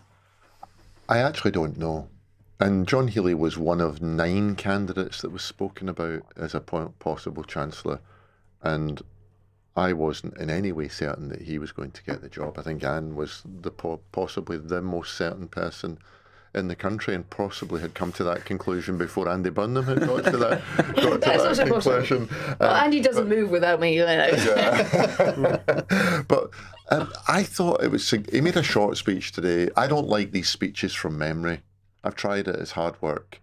But I thought he did a good job of it. And I thought it was interesting today that in a short speech from memory, he found 2 different ways to try and reassure the markets. 1, a mention of the fiscal rules, and 2, saying that tomorrow he will set out how he plans to make changes and how he'll begin to pay for it. So I thought that last bit was very important. Yeah, he said, but both of those statements, the commitment to a set of fiscal rules. Now, whether he sticks to these fiscal rules, we can all conjecturise this evening. Whether he does what Cameron did and moved them back, whether he did what Callaghan did, and there's lots of options open to him. But a set of fiscal rules is important. Can I congratulate you on inventing a new word there? Conjecturise. That takes a special talent. We like that. I think I'll take that as a compliment. No, it was a compliment. Right, we will take more of your questions in just a moment to our panel. It's 16 minutes past 8. Britain's next Prime Minister, Andy Burnham. Don't miss a moment. Stay with LBC. Gals, guys, get this. Primark's dropped their prices on hundreds of our favourites, like pure cotton PJs and men's cosy hoodies from £7, or women's cotton rich jeans from £9, and kids' extra comfy joggers just £3.50. There's only one word for that. Go on, show us how it's done. Iconic! Couldn't have put it better myself. Iconic value like never before at Primark. Vodafone is backing the UK with an £11 billion investment to make the nation's biggest network even better. Fair play, that's a big commitment. So you can launch that business. So I can start selling my model trains in Pwllheli. Multitask in a haze of glory. I could stream Wimbledon whilst on a video call. Start doing more of what you love from more places. Opportunity awaits. Switch to Vodafone today on the nation's network. Nation's network means UK's biggest network through Vodafone 3 merger based on mobile sites versus major providers. Network improvements by 2034. See vodafone.co.uk/TNN, subject to coverage. Before you renew your private health insurance, are you sure you're getting the right cover at the right price? At the Private Healthcare Company, we compare a range of leading providers to find cover matched to your needs, with a dedicated representative who'll support you from start to finish. Search the Private Healthcare Company today and see how much you could save on your renewal. The Private Healthcare Company, your personal private healthcare broker. Cross Question with Iain Dale on LBC. Text 84850. 18 minutes past 8. On our panel on Cross Question this evening, we have three former Cabinet Ministers, Jim Murphy for Labour, Mark Harper for the Conservatives, and Sir Vince Cable for the Liberal Democrats. And Anne McElvoy is here as well. What Cabinet job would you have liked, Anne, if you were a politician? Oh, definitely foreign. Yeah, I think so. I mean, one, I like it genuinely too. It's my background, and also just that chance to get behind the scenes of those conversations internationally. No, I'm definitely putting my hand up for that one. Got to get elected though, haven't? Oh no, I could go through the Lords. You could. Yeah, just there you go. The applications in. I can imagine you in the Lords. And Mark Harper, you were Chief Whip and Transport Secretary. Yes. My dream job. Yes. What job would you have loved to do? To be honest, those two, transport was not a job I would have said before I got it, but it was actually fantastic. I mean, you are literally able you can actually do stuff. You can do stuff. So now, one of the things I do, this is a bit niche, but if anyone's ever been on the A417, there's a £500 million road scheme which was signed off when I was in the department. Every day I drive on that road, you go past it and you just look at it and you go, if I do nothing in my physical career, there is a road with effectively my name on it. Literally. Let's have on the A417. Let's have call in or text it, and let's see whether there's any potholes. I think we should have a petition to make it the Mark Harper Memorial Highway. Right, let's go to a WhatsApp question from Mark in Cardiff. Should Louise Haigh have been reappointed to the Cabinet given she has a conviction for fraud? Well, the new First Secretary of State pleaded guilty to fraud by false representation in 2014 over having reported the theft of a work phone the previous year to her employer, but then not telling them she'd in fact later found it. I mean, if you have a scale of 1 to 100 on serious frauds, I mean, that's pretty low, isn't it? But I mean, a lot of people are going to sort of raise an eyebrow at that, I suppose, Anne. Yeah, it's muddlesome, that story. I don't think we've ever really got to the bottom of what happened. I think, as you say, in terms of major fraud, it doesn't really register. I'm a little forgiving in the sense that I should imagine there's some massive embarrassment factor or something. I don't want to speculate because obviously I don't know the fact of the case. It is quite odd. I think also it probably would have been better for it to have been dealt with before. She was one of the reasons when she came back into government and it was then leaked against her and became a story. That was not a particularly elegant way to go about it. And I don't think she ever was able to sort of really explain it. But as you say, it's quite a long time ago. It doesn't seem that it affected, if you like, the public realm or public morality in any way that seems so. I suppose I'm giving a bit of a pass. Mark? Well, I think the thing for me is I don't think she's ever really given a very good explanation for what happened, actually. She tried to say it was all the lawyer's fault. Well, for those people that know, I mean, her father is actually a very successful, serious lawyer. So the idea that she somehow was being prosecuted for an offence and didn't have good legal representation, I don't find terribly credible. And I didn't, if the story was as she said it was, on the interview she did recently on a rival podcast, I don't understand why an employer would have prosecuted her. You don't prosecute people for serious offences if there's nothing to it. So I just think she needs to have a clear explanation about what happened. But it's a bit late now. She's head of the Cabinet Office, which also has the Propriety and Ethics Unit in the bit of the government that monitors everyone else's behaviour. So I just think, I don't know what the facts are, the truth of the thing, but she just needs to have a very clear explanation. I'm sure they will have asked her this when she was appointed. Well, they do. If you're appointed to the Cabinet, you have to answer some detailed questions about these things. And if she's got a good explanation for it and it all passed muster, well, fine. If she doesn't, then I think now that she's back in the government in a very important central position, I'm sure your colleagues in the media will go digging again. And if there's any more to it, then she'll get found out. Well, Margaret Thatcher always had a policy. If a minister resigned, either through some financial affair or a sexual scandal, they had to fight an election, and then she would bring them back if she thought they were worth bringing back. That rule seems to have fallen into abeyance. Vince, what do you make of this Louise Haigh situation? Well, I agree with what Anne said, actually. It's a criminal conviction, and that's obviously serious. It was a long time ago. It was relatively minor. She's been outed once and had to account for her behaviour.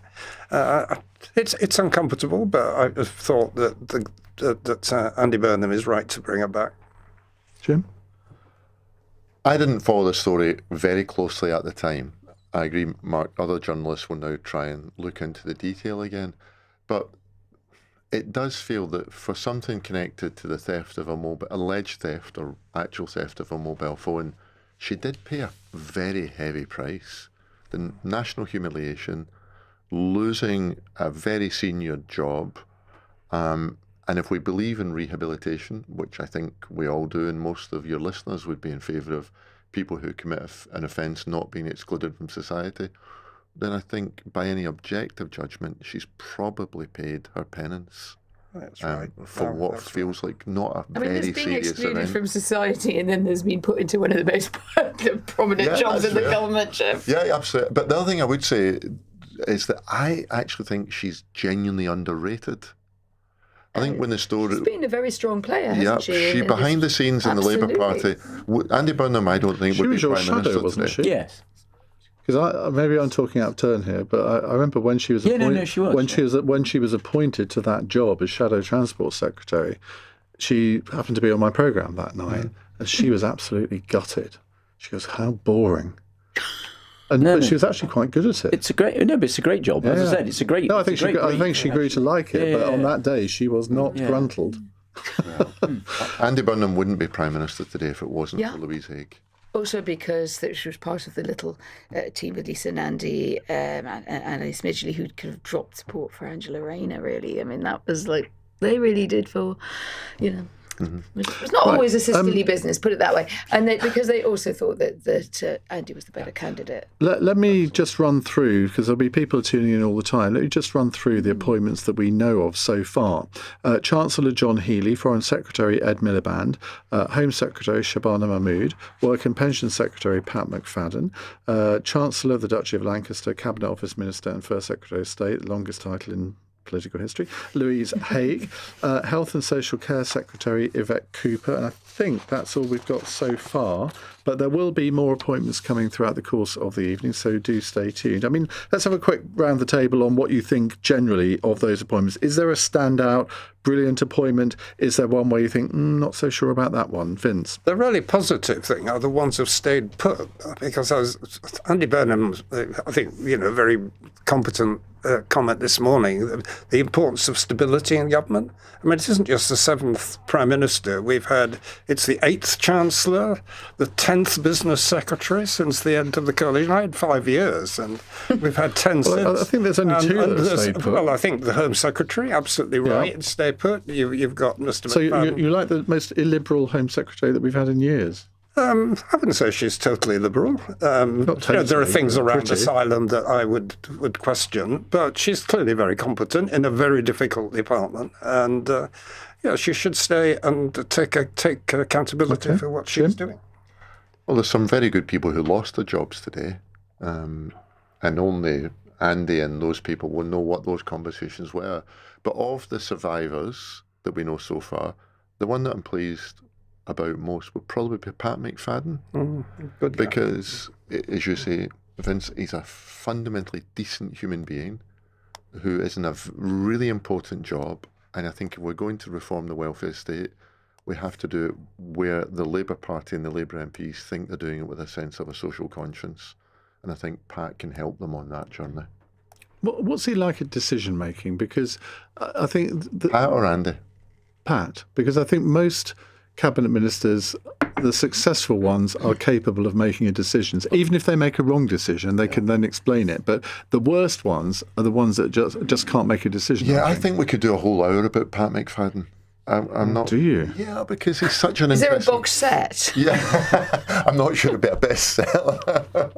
But Pat's grandfather and my grandfather worked in the same village train station in Donegal. Wasn't expecting that. And we've known each other for a very long time. What's Pat? Pat has been in and around every Labour leader since John Smith, and every Labour leader, other than Jeremy Corbyn, has discovered they need someone like Pat McFadden in or near their team. So people say he's a great survivor. He gets there because people take his advice. He's the only person I know, actually, that Tony Blair phones for advice. Really? Most other people phone Tony Blair for insight. Tony phones Pat for insight. I'm not sure Andy Burnham's calling Tony Blair for insight. No, I'm sure he isn't. I think it's so interesting that to see he's really distanced himself in that 40 years of neoliberalism, very sweeping from Blair. So, Anne, what's your verdict so far? Well, I mean, that rave for Pat McFadden, I do concur with. I think also, I think he does have a plan. From conversations I had about what went wrong, and you had people around the table had them about what went wrong last year with the welfare reform, the wheels came off. That was really the beginning of the end for Rachel Reeves, that awful moment in the Commons where I think the authority of the government really collapsed. Pat McFadden really knew, I think he knew instantly that this was a disaster. A lot of people tried to cover it up or listen to the party more and schmudge and mudge. And I think he spent a lot of that time preparing his next steps. And I think we will see. We've seen a lot of the carrots from Andy Burnham. Rightly, the first caller said, where are the hard trade-offs here? Is it over-promising?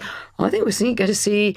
Now, they've got the research in there that they can call on, the TIMS, so-called TIMS report from Stephen Timms, another from Alan Milburn on NEETs, so the not an education or training young people. I think this is going to be more stringent than people at the moment are predicting. So I think that's good. As John Healey, I've sort of already given my sort of semi-rave for. The one I'm perplexed by, I know that he's there because of seniority and he couldn't not be, if you know what I mean, in the top. The top of the pops. But Ed Miliband for Foreign Secretaries is not someone who's very naturally going to get on terribly well with Donald Trump, as far as we can see. He knows his energy international policy, but he's not been a big geopolitics nerd, has he? So that's going to be an interesting one. Got one over on his brother again, though, hasn't he? I think that is true. And sadly, it was going to be someone called Miliband, wasn't it? So we need. Well, you couldn't have more Milibands in the top three than women, could you? No. Mark Harper. Well, actually, I'll pick those two names, actually. So Pat McFadden, I think, is good to leave him in place. I mean, if I'm being slightly mischievous, he does obviously spot what the problem is, which is that comment he made about Labour MPs just want to spend, put up taxes to spend on benefit claimants. So he's going to have to do a really hard job. But that department, I've worked in that department, and actually getting your head around the detail and understanding how it works is really important. So I think that's actually a good move to leave him there. I have to say, on Ed Miliband, I think that's a terrible choice. And I'm afraid I remember the appalling role he played when he was leader of the Labour Party in going back on that promise that he made, which is why we lost that vote on Syria, which basically green-lighted the use of chemical weapons by Assad and let him off the hook and actually changed the course of events there. It was one of the reasons why when I was chief whip and we had a vote on dealing with ISIS in Syria, I made sure that we could win that on our benches without having to rely on the Labour Party, because I'm afraid Ed Miliband did a real disservice there for But Obama didn't want to do it, and it was an excuse. But come on, the idea that you could have got Obama to do that, President Obama. He behaved appallingly there, going back on what he had committed to do. And I'm afraid that was a really quite consequential Vince, what's decision. your memory of that? Well, Mark's told it as it was. It was a very bad episode, and it was one of the factors that contributed to the Assad regime getting away with murder. Literally. We could have intervened, and we shouldn't have. But I think there's another reason why the move of Ed Miliband is a bad idea. It isn't just that he may not be good at sycophancy with Trump or that he has a history, but he should have stayed. I mean, the guy knew his brief. He was competent. The big reforms in energy now need to happen, electricity pricing. I mean, what was shameful about staying at a job 3 or 4 years, delivering what you suppose you want to do, simply because vanity requires that you have a big job? Really? Would you not, when you had the chance, gone for a big office of state? Probably, really? I would. but in terms of good government, it's not a good move. I remember that vote back there on Assad, and it was a horrible night. And Mark's been partial, not entirely, but the Labour Party had its motion in favour of military action against Assad, and the Conservative Party had their motion. And they both voted for their own motion. No, but Miliband promised Cameron his support, and he went back on it without telling Cameron. Yeah, so they tabled their amendment, they voted for theirs and voted against the Conservatives, and then the Conservatives voted for theirs and against Labour's. So I thought that was an example where Labour had a share of the blame, undoubtedly. But both parties, there was more than enough blame to go around, because the truth was, that night, there was about 20 MPs against military action, but the MPs couldn't find enough common cause between them. And people say to me, what your worst night in politics? It wasn't voting for the Iraq war. It was Parliament failing to find some sort of consensus against Assad when he was dropping chemical weapons on barrel bombs on school children. Mm. It was a good example of not making a decision can be just as bad as making a decision if it's the wrong one. Yeah. Right, we need to go to the news headlines. It's 8:34 on LBC. Here's Matt Hewitt. Andy Burnham's been busy appointing his cabinet as Britain's new Prime Minister. John Healey's the new Chancellor, while Ed Miliband becomes Foreign Secretary and Yvette Cooper goes to Health. Shabana Mahmood stays on in her Home brief. The UK's fifth Prime Minister in 4 years is promising to tackle the cost of living, end homelessness and build more council homes. In other news, a 28-year-old man, Joshua Kerry from Rotherham, has been charged with the murder of Anne Widdecombe and will appear in court tomorrow. And the Prince of Wales has paid tribute to what he called the truly remarkable footballer and manager Kevin Keegan, following his death aged 75. LBC weather, cloudy in the north tonight with some drizzle, lows of 9 to 15 degrees. Sunny spells for many tomorrow with light showers on northern coasts and highs of 14 to 27 Celsius. Britain's next Prime Minister, Andy Burnham. Don't miss a moment. Stay with LBC. London. The app for black cabs is here. Jump. Get about with drivers who have the world-famous knowledge and know every street in London. And unlike other black cab apps, you'll only pay the meter fare. No booking fees, no surge fees, no it's raining fees, no there's a game on fees. No fees ever. Just tap the app to hail your black cab. Jump, the app for the cabs that made London, London. Download Jump today. Honestly, I've been putting MTD off. First it was, I'll do it after this job. Then, after some grouting. After sorting the back of the van. After fish fingers and peas. And then I thought, no, just get it done. Get MTD done simply with Sage for free. Just connect to your bank, we'll sort your transactions, then submit your update to HMRC. Search Sage MTD. Vodafone is backing the UK with an £11 billion investment to make the nation's biggest network even better. Fair play, that's a big commitment. So you can launch that business. So I can start selling my model trains in Pwllheli. Multitask in a haze of glory. I could stream Wimbledon whilst on a video call. Start doing more of what you love from more places. Opportunity awaits. Switch to Vodafone today on the Nation's network. Nation's network means UK's biggest network through Vodafone 3 merger based on mobile sites versus major providers. Network improvements by 2034. See vodafone.co.uk/TNN, subject to coverage. Cross Question with Iain Dale on LBC. It's 8:36 on LBC. Our panel consists of Jim Murphy, former Scottish Secretary under Labour, Mark Harper, former Transport Secretary and Chief Whip under the Conservatives, Sir Vince Cable, former Business Secretary under the Liberal Democrats Conservative Coalition, and Anne McElvoy, Event Executive Director of Politico Europe, co-host of Politics at Sam and Anne's. Before we go to the next question, Mark Harper, just take us through what happens on occasions like today. You've been Chief Whip. You were at the centre of various reshuffles, presumably. How were they choreographed? Well, usually what happens is, and I'm thinking also back to when I was appointed to the government the last time, when I was Transport Secretary, the Prime Minister will have a plan. You don't know when you're walking up the street, you do not know what it is you're going to be asked to do. You get asked to turn up. They tend to do them in batches, and then there's sort of like a little mini production line. You'll go in and see the Prime Minister. The Prime Minister will tell you what he wants you to do. Assuming you say yes, there's then a process where you go through the propriety and ethics people, where they ask you some tough questions, about is there anything they need to know, either in general or about that specific role. Bans. And stuff like that. In your case, with your issues with the A11 or whatever the road is that you have all the trouble with.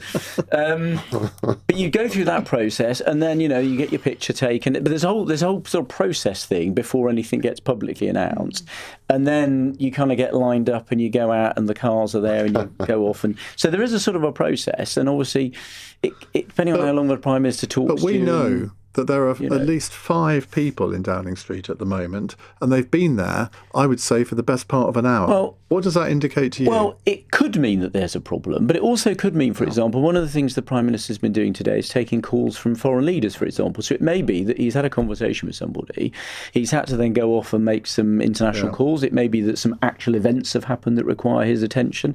And so there's a bit of a pause in the putting the government together piece. So it may just be that, just literally diary stuff, because there's all these calls on his time, and putting the government in place isn't the only thing he has to do today. Or it could be someone doesn't want to do the thing that they're asked to do. But it might just be, I suspect it's that there are calls. He's already taken a call from Trump.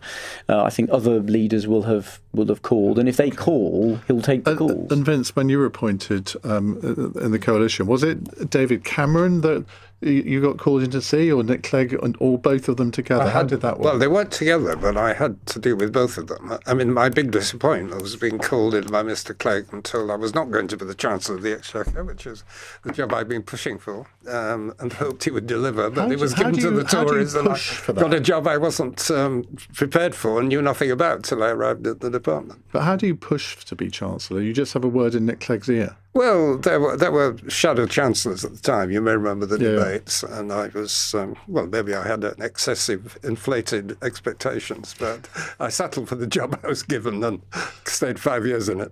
Yeah. And Jim, what about you? I remember one of the reshuffles. I was in the division lobby. Gordon Brown.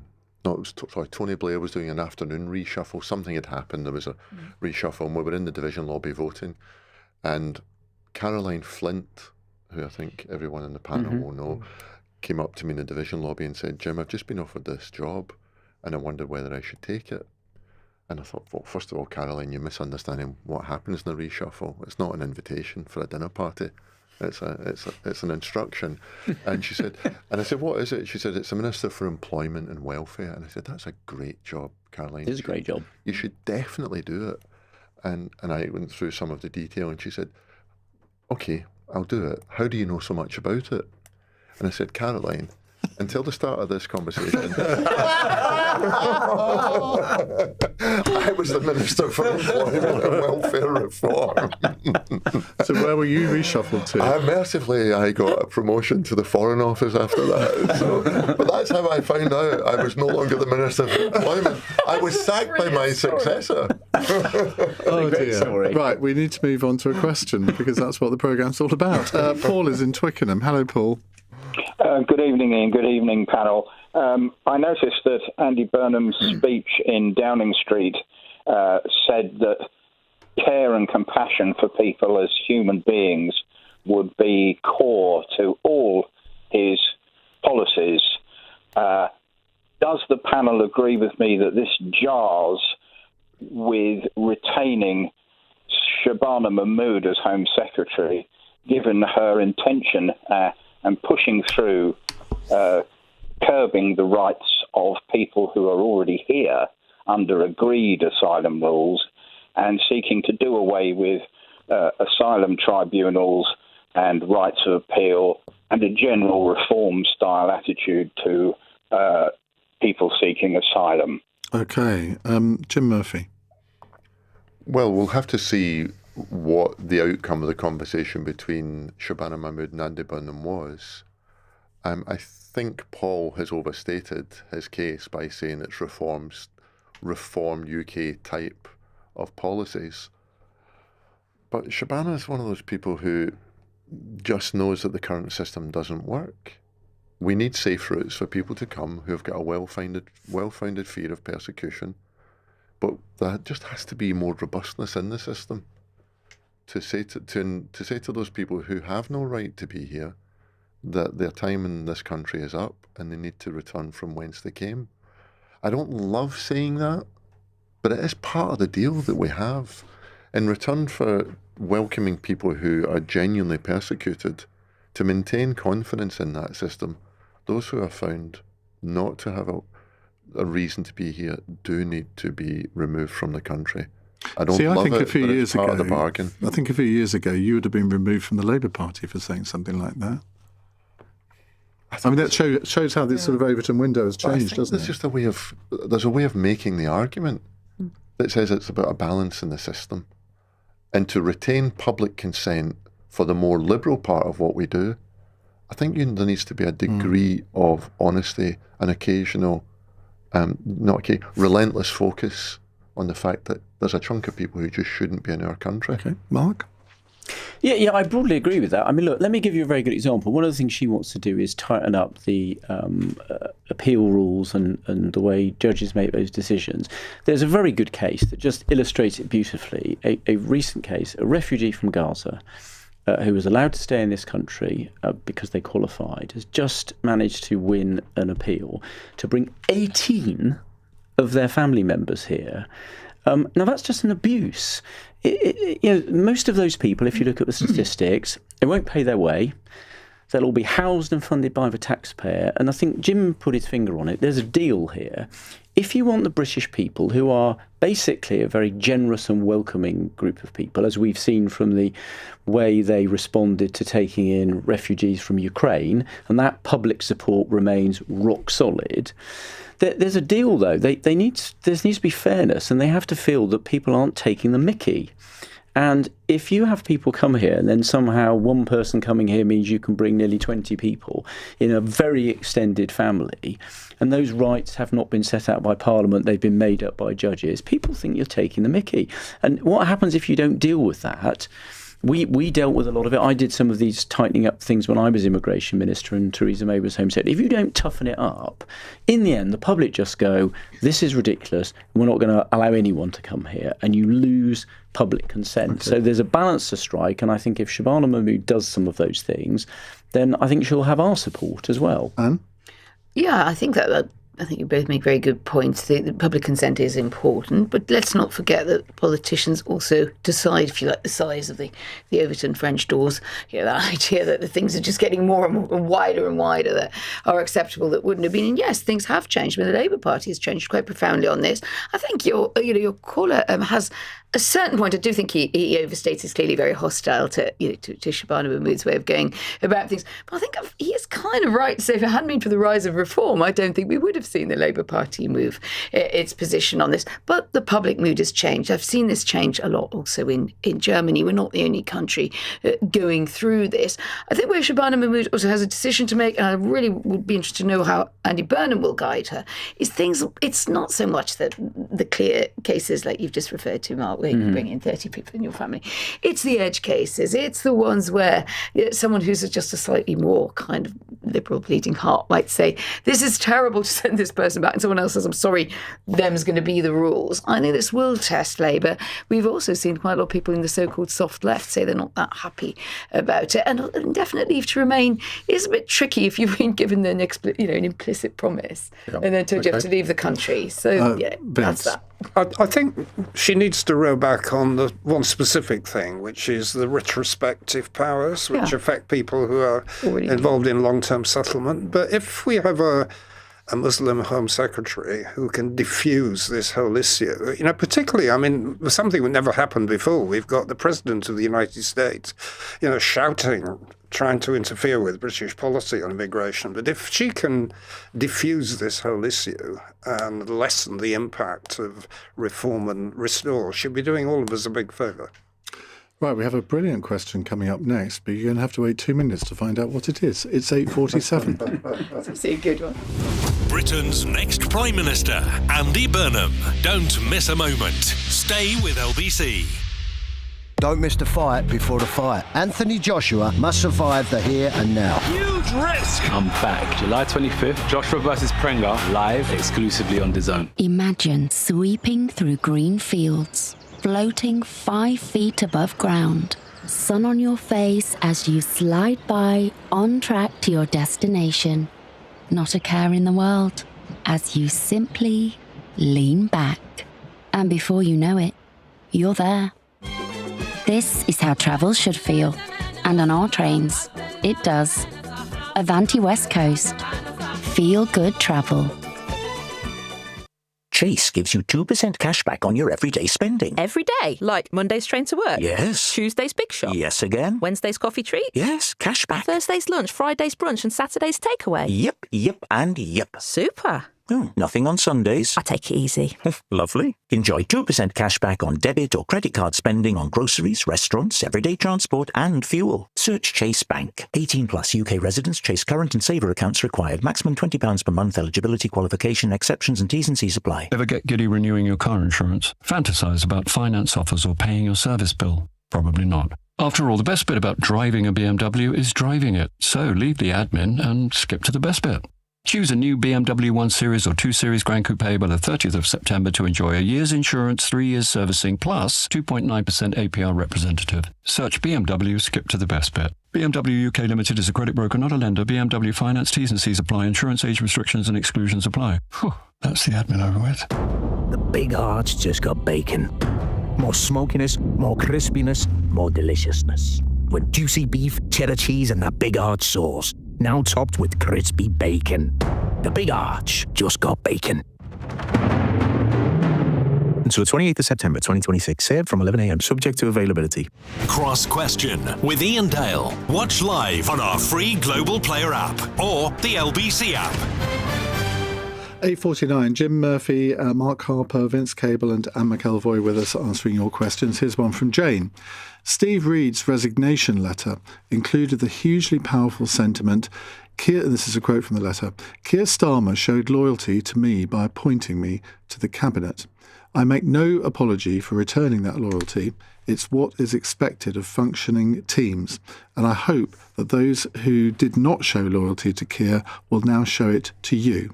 Does the panel think that this hope can be fulfilled for Andy Burnham, and if so, why? Well, loyalty and treachery are two things that are common in politics, Anne. It's that phrase about it's what's expected of functioning teams. I mean, it's not an HR away day politics, is it? I mean, there's been quite a lot of rock and roll across all governments. Okay,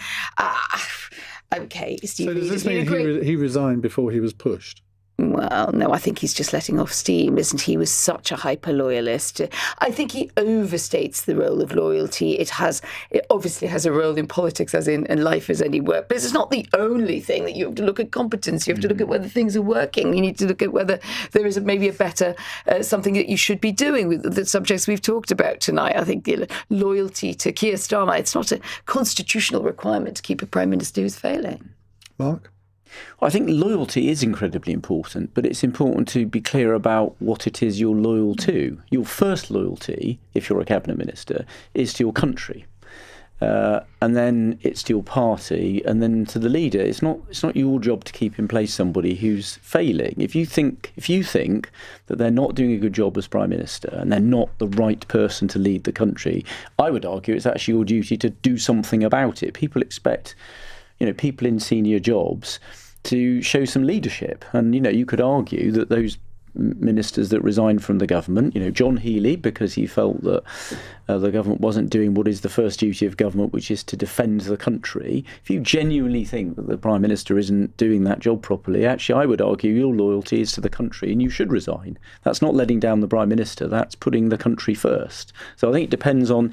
I accept why Steve Reed has the view he did, because as Anne said, he was a hyper-loyalist. But, John Healey, I think, is probably the person, and I think most people consider that his behaviour was not about himself, it was about his genuine concern that the government wasn't doing what was required to defend the country properly. So I think his loyalty to the country comes first.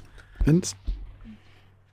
I think this is somebody claiming the moral high ground on the way out of government. Actually, I think the point about Steve Reed is a different one. It goes back to these earlier comments about churn. There have been 20 housing ministers since the beginning of the Blair government. That's almost one a year. I mean, of all the areas of policy that have been messed up by constant churn, housing is probably the worst. And given that, the Prime Minister has set out homelessness, social housing as his priorities, we really need a stable leadership. I don't know whether Angela Rayner or somebody else is going to be given the job, but it is an important one. And I think that is actually a more important consideration than somebody sounding off on the way out of the door. Jim? I think Andy Burnham's made the calculation that the Labour Party to win the next election, probably in 2029, I still believe it will be then, that he needs to somehow bring all of the disparate parts of that Labour coalition together to beat, Mark, I'm sorry for saying this, but to beat what he thinks will be a contest against reform rather than the Conservatives. And so we'll see for the rest of his reshuffle this evening. But it is unusual for the Labour Party to replace its leader, because the Labour Party is the party of second and third chances. It just thinks if we stick with it, something better will happen. This thing can improve. Now, occasionally, it's too much history, but they got rid of one leader in 1935, George Lansbury, because of the reason that Mark said, which is that they put country before party. And his response to Hitler's rise was, because he was a confirmed pacifist, and his response when asked was, my response to Herr Hitler is to pray some more. And the trade unions in particular said, well, that's not a way of responding to the rearmament threat on the continent. So yeah, they do have to put their country before party. But I think what Andy has calculated is that he just needs to bring everyone in his party together and see how long he can hold that together, and hopefully until 2029. Well, you have just got yourself a job as Tessa Dunlop's stand-in on the Where Politics Meets History podcast. I've got more Ramsey McDonald. I was well impressed by that. Right. Thank you, Jane, for that really good question. Let's go to one from Andrew, who says, how will Rachel Reeves be remembered? The Chancellor who stabilised the economy, or the Chancellor who helped bring down the PM due to her economic decisions? Vince? Actually, I have quite a positive view about Rachel Reeves. I'm not even sure that they should have replaced her. For two reasons. I mean, first of all, it has brought financial stability after the chaos of the Truss era. The other thing, she did one really big positive thing, which will actually help Andy Burnham, which was to make it possible to borrow to invest. That's something, a lot of previous governments wouldn't do, including the one I was in. And as a result, this government has probably now got 20 to 30 billion a year of headroom to invest in capital projects, particularly things like social house building. She had a lot of abuse, Rachel from accounts, all that stuff. But actually, she was economic literate. Most of her mistakes were political; they weren't economic. And I hope will be more positively remembered than people have said at the time. Anne? I'm a bit more stringent, I'm afraid. I do think that first budget, which I think you did skip over a bit, Vince, I mean, I did think it took out a lot of the faith in the animal spirit. So you talked to businesses, not just businesses who naturally support Tories or are hostile to Labour. I think they were very dismayed. I think that loading, in effect, so extra costs onto businesses at a time when the economy was pretty fragile. It did stop people hiring in a lot of sectors. And I think she had a tinea about non-doms and investment into the country. I don't mean she should pander to everything they wanted. I think there were probably many ways you could have skinned that cat. But the fact is, as much as they kept trying to get increasingly unbelievable reports to say it hasn't had any effect, if you just talk to those groups of people, they were finding better offers to leave the UK or feel that they could protect their wealth. We might not like it, but a lot of very wealthy people and investors like to protect their wealth most of all. So no, I'm afraid I don't think that part of her legacy was good. I think, as you say, she, in terms of her stability and her understanding that you needed discipline and fiscal discipline, I do give her the credit that you give her. But I just think overall, then the welfare disaster last year, it's kind of hard to say. It's pretty it's a poor record overall, I think. Jim? I think Rachel Reeves shares a failure with Keir Starmer. They did lots of good things. We don't have time to go into that this evening. But neither of them were able to articulate a story about the country's future and a sense of come with us on this journey. Mm-hmm. The bits that are going to be bumpy, the bits that are going to be hard, but here's where we're trying to get to. And I think that's the political failure. I completely agree with Vince's point. There were some really substantial economic reforms, planning reform that she helped to drive, and the borrowing to invest in infrastructure. Many people will benefit for years to come from that. Mark? Well, I think you judge chancellors by their record, and actually I think her record's pretty poor, actually. Unemployment's gone up every month since the government's been in. Inflation's higher than it was when she took over. I don't think she's brought back stability. I agree, I was not a great fan of Liz Truss, but actually Rishi Sunak established stability after the Liz Truss period and actually left a pretty good inheritance when we left office.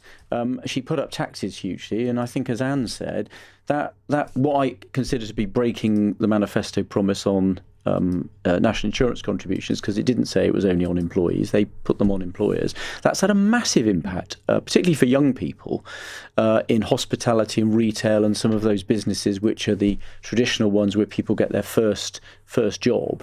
That's had a massive impact, and I think that's clear from all of the business groups. And I think that first few months where it was all doom and gloom, a late budget, that had a really big impact, I think, on economic confidence. And, if you're going to judge yourself by economic growth, there's been almost no economic growth per head of population since this government came in. And if you judge them by their own metric, that's been a big failure, and she's got to hold some of the blame for that. OK, well, let's finish off with our normal fun question. Kaz in Chelsea says, with Andy Burnham having to ditch the T-shirts and put on a suit now he's Prime Minister, who's the best dressed person in politics?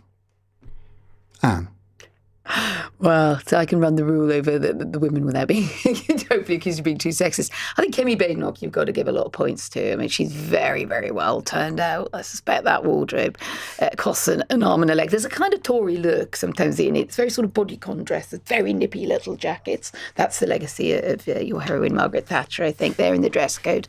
If you look at Labour today, it's always a funny assortment, Labour, on fashion. There's always a little red jacket, called Labour. There's often quite a lot of florals, Lucy Powell today. I mean, lots of pretty dresses around today, and also people going in, getting jobs. If they're women, they should just wear exactly what they want. Oh, Annalise Midgley, she was quite cool. She had really big baggy trousers and then a sort of a jacket and tie combination. I didn't know who she was when she walked up Downing Street. That was quite distinctive fashion choice. But I do think there's a sort of the thing about fashion and politics is that if you've got a look and it reflects what you are, it's always better than borrowing someone else's. Any woman with shoulder pads does it for me. Oh, good to know. Oh, Ian. Mark Harper. How late it is? Well, I'm not going to. I'm letting Anne do female colleagues. I'm not going near that. I think for blokes, it's very straightforward. I'm with David Cameron on this. You put on a suit, you put on a tie, and you look smart. So I hope Andy Burnham, now he is Prime Minister, doesn't do the not wearing a suit very often. I was very pleased. I can guarantee you he will. Yeah, no, I know. But there are certain occasions when he's abroad with foreign leaders and when he goes to see the King and when he's in Parliament and stuff, there are times when you wear a suit and a tie and there are times when you don't. But when he does, he was looking very smart today. So that was appropriate. But that's as far as I'm going to go, I think. I'm not really qualified to give out fashion advice. Vince? Well, this was a kind of political competition. I never really tried to participate in. I was happy to take the wooden spoon in the cabinet, I think, on several occasions. So I won't pass judgment on others. I was going to nominate you, but I'll go with Vladimir Zelensky. I think battle fatigue. Churchill tried it in the Second World War. I didn't think Churchill wore it as well as Zelensky wears it every day. And I think Zelensky has developed a look that is completely synonymous with his political identity and the Ukrainian fight. So well done to him. Well, I'm going to. We can all agree with that. I'm going to nominate someone that everybody's probably forgotten now, Chuka Umunna. Yes. He knew how to wear a suit. A huge watch. Do you remember? Loveliest. His watch as well. The loveliest. He's now an investment banker. What did you just say? The loveliest fingernails of any man I had ever met. That's very strange. He sat next to me in shadow cabinet, and I always felt a little bit self-conscious. I don't think I've ever looked at anyone's fingernails before. Right, thank you all very much indeed. Great edition of Cross Question. Now, on tomorrow's panel, we have the think tank director and Manchesterism expert, Matthew Lawrence, the British Chambers of Commerce's Director General, Siobhan Haviland, the Daily Express Deputy Editor-in-Chief, Sam Lister, plus the iNewspaper's senior reporter, Benjamin Butterworth. So they'll all be with us for Cross Question tomorrow. Now, we're going to carry on our conversation about today's political events, Andy Burnham becoming Prime Minister, the Cabinet being appointed. Still no new appointments. I think this is extraordinary. But as our panel said, maybe Andy Burnham's busy on the phone to, I nearly said Angela Merkel, Friedrich Merz, it's living in the past. So, your views on what's happened today. What are your hopes for Andy Burnham? What are your fears with Andy Burnham as well? How long do you think we should give him before we think, no, bring back Keir Starmer? I say that half in jest, but if he doesn't perform, I would guarantee you within 3 months we will hear those voices. 0345 6060 973 is the number to call. On your radio, on the LBC app, and Play LBC. leading Britain's conversation. This is LBC. From Global's newsroom, Andy Burnham's revealed John Healey will be his Chancellor as he continues to appoint his cabinet. Mr Healey resigned as Defence Secretary over funding last month, and his new role is a surprise to many. But Anne McElvoy, Executive Editor of Politico Europe, told LBC she could see it coming. I'd just been thinking it through for a while, that one way out of this whole mess about the Defence Investment Plan, with John Healey being someone who does know the Treasury, going back in time, former Economic Secretary to the Treasury. And he's also seen as quite a kind of loyalist. I mean, if I were to make a criticism about John Healey at Defence, I think he probably should have banged the table a lot earlier and said this is all going wrong. Ed Miliband is the new Foreign Secretary. Conservative peer Lord Harper thinks there's a major scar on his foreign policy record. I'm afraid I remember the appalling role he played when he was leader of the Labour Party in going back on that promise that he made, which is why we lost that vote on Syria, which basically green-lighted the use of chemical weapons by Assad and let him off the hook. Shabana Mahmood stays on as Home Secretary. Yvette Cooper moves to the Department of Health. James Frith, Labour MP for Bury North, gave LBC his immediate reaction. Well, she's excellent, Yvette. I think that's a big office of state to get involved with, and she's a talented leader. But yeah, it's a good hire. Rachel Reeves, David Lammy and Steve Reed are all out of the PM's top team. Mr Burnham's promising to set out measures to ease the cost of living tomorrow and says ending rough sleeping is a priority. Critics claim he's not faced proper scrutiny and is entering office without a clear plan. You can watch and listen to LBC's live coverage from Westminster on the LBC app, Global Player and YouTube. A 28-year-old man's been charged with the murder of former MP Anne Widdecombe. She was found at her home on Dartmoor earlier this month after suffering serious injuries. Joshua Kerry, who's from Rotherham, will appear in court tomorrow. And Newcastle fans are laying flowers outside St James's Park following the death of Kevin Keegan, aged 75. The former England and Magpies boss had been fighting cancer. Bill Shankly signed him for Liverpool in 1971. In Keegan we saw a man who had the one thing that we wanted. Apart from his ability, his natural enthusiasm. And this is the thing that's missing from everybody, natural enthusiasm. Half the world's short of natural enthusiasm, but Kevin Keegan isn't. In the city, the FTSE 100 closed down 75 points at 10,524. The pound buys $1.34 and €1.17. LBC weather, cloudy in the north tonight with some drizzle, lows of 9. Sunny spells for many tomorrow with light showers on northern coasts, highs of 14 to 27 degrees. From Global's newsroom for LBC, I'm Matt Hewitt. This is LBC from Global, leading Britain's conversation with Iain Dale.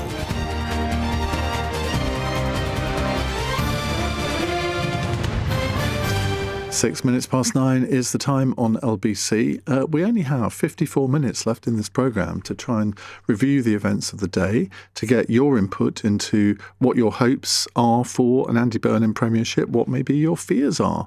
Because although I think it's always exciting when there's a new Prime Minister, look, there is no politician in this country who can command universal support that like everybody in the country would think, well, wow, this is absolutely brilliant. They're always going to have their fans. They're always going to have their detractors.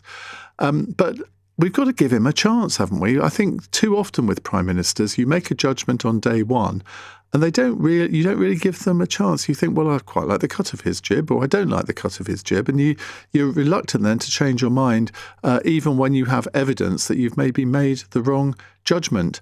Do we all have the attention span of a political flea nowadays?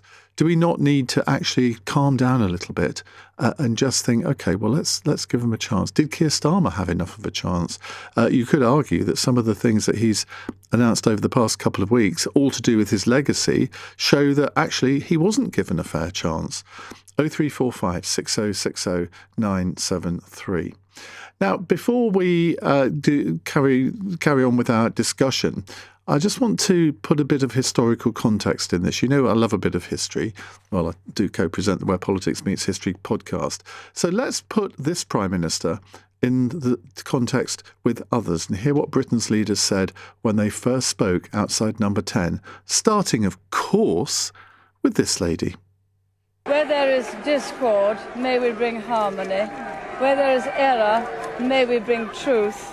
Where there is doubt, may we bring faith. And where there is despair, may we bring hope. I want to see us build a country that is at ease with itself, a country that is confident, and a country that is prepared and willing to make the changes necessary to provide a better quality of life for all our citizens. It will be a government that seeks to restore trust in politics in this country, that cleans it up, that decentralises it, that gives people hope once again that politics is and should be always about the service of the public. At all times, I will be strong in purpose, steadfast in will, resolute in action, in the service of what matters to the British people, meeting the concerns and aspirations of our whole country. I think the service our country needs right now is to face up to our really big challenges, to confront our problems, to take difficult decisions, to lead people through those difficult decisions so that together we can reach better times ahead. The government I lead will be driven not by the interests of the privileged few, but by yours. We will do everything we can to give you more control over your lives. I am standing before you today to tell you, the British people, that those critics are wrong. The doubters, the doomsters, the gloomsters, they are going to get it wrong again. The people who bet against Britain are going to lose their shirts because we're going to restore trust in our democracy. Our country was built by people who get things done. We have huge reserves of talent, of energy and determination. I am confident that together we can ride out the storm. I will unite our country, not with words, but with action. I will work day in and day out to deliver for you. This government will have integrity, professionalism, and accountability at every level. Trust is earned, and I will earn yours. My government will serve you. Politics can be a force for good. We will show that. We've changed the Labour Party, returned it to service, and that is how we will govern. Country first, party second. Well, that, of course, was Keir Starmer. Now, you listen to those words. How many of those prime ministers do you think lived up to their promises on their opening days? Now, just before we carry on, lots and lots of putative cabinet ministers have been wandering up Downing Street in the last few minutes. We've seen Wes Streeting. We've seen Alex Norris. Now, he's a surprise name because there haven't actually been many in fact, there haven't been any new cabinet ministers appointed so far. I think I'm right in saying that. They're all sort of either existing cabinet ministers or retreads. Yes, I am right in saying that. So Alex Norris would be one. Another one tipped by this programme while she was on it last week on Cross Question, Miata Fambule. She is going in. She's just gone into Downing Street. And at long last, they sought him here, they sought him there. Wes Streeting is in Downing Street. I suspect he might be offered the defence post, but I don't know about that. It could be education. Bridget Phillips is in there. Who else is in there? Remind me who else has gone in there.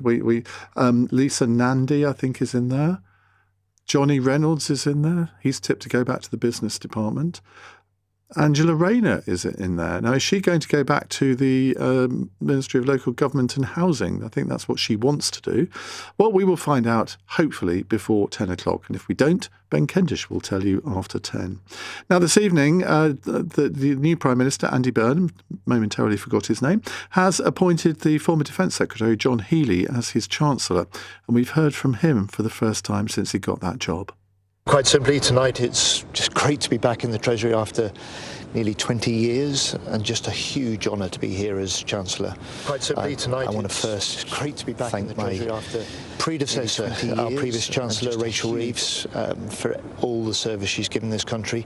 She brought financial discipline.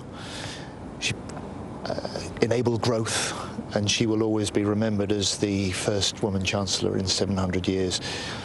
For me, the Prime Minister and I have talked about how we will work in lockstep to meet the fiscal rules with a buffer against uncertainty, and how we'll make life more affordable for working people right across the UK. And I join you, just having come off a call with the Governor of the Bank of England, and I've conveyed this also to him.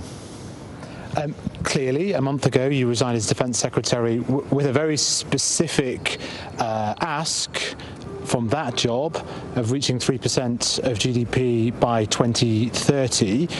How would you fund that, given all the other pressures, all the other claims made by the Prime Minister? Would it require higher taxes? Would it require cuts in welfare? Well, first, fiscal control is the first duty of any Chancellor. It is mine. And fiscal credibility is the bedrock for economic stability and for national security. And you heard the Prime Minister this afternoon say, in this more dangerous world, we will meet our commitments on defence to our international allies. And what can you say then? We're expecting an announcement tomorrow on the cost of living, a funded announcement. What sort of help? What's the extent of the sort of help that we can expect to see?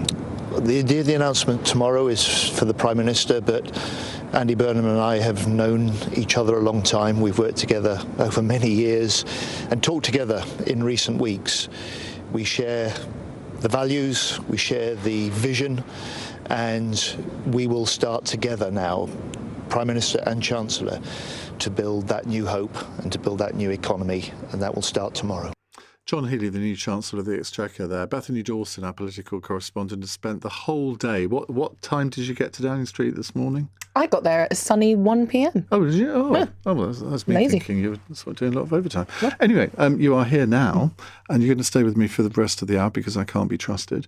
So now you've got a little bit of news. Other people have been seen wandering up Downing Street in the last few minutes. We have. So we've also just seen Heidi Alexander go in, the Transport Secretary. She's another one of the Burnham allies that we know, and we have long suspected she would get a job under him. But exactly what that job would be, we don't yet know. We also, earlier in the day, saw Lucy Powell go in, the Deputy Labour leader. She is also tipped for a job under Andy Burnham and suspected to get Deputy Prime Minister.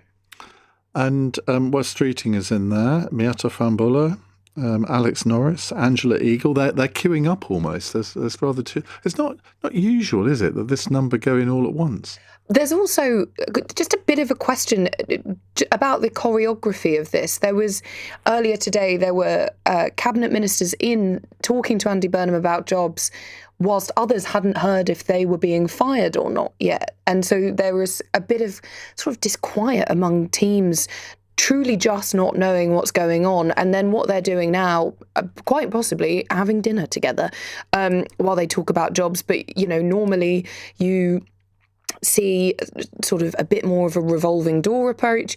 You normally see something that is a little kind of easier to follow, whereas this, they sort of go in one way and then we just have to wait to see at what point they get something. We can also see someone else walking, but Iain, they're behind a box, so we can't see them helpful, from our camera angle who it is. Drum roll, please.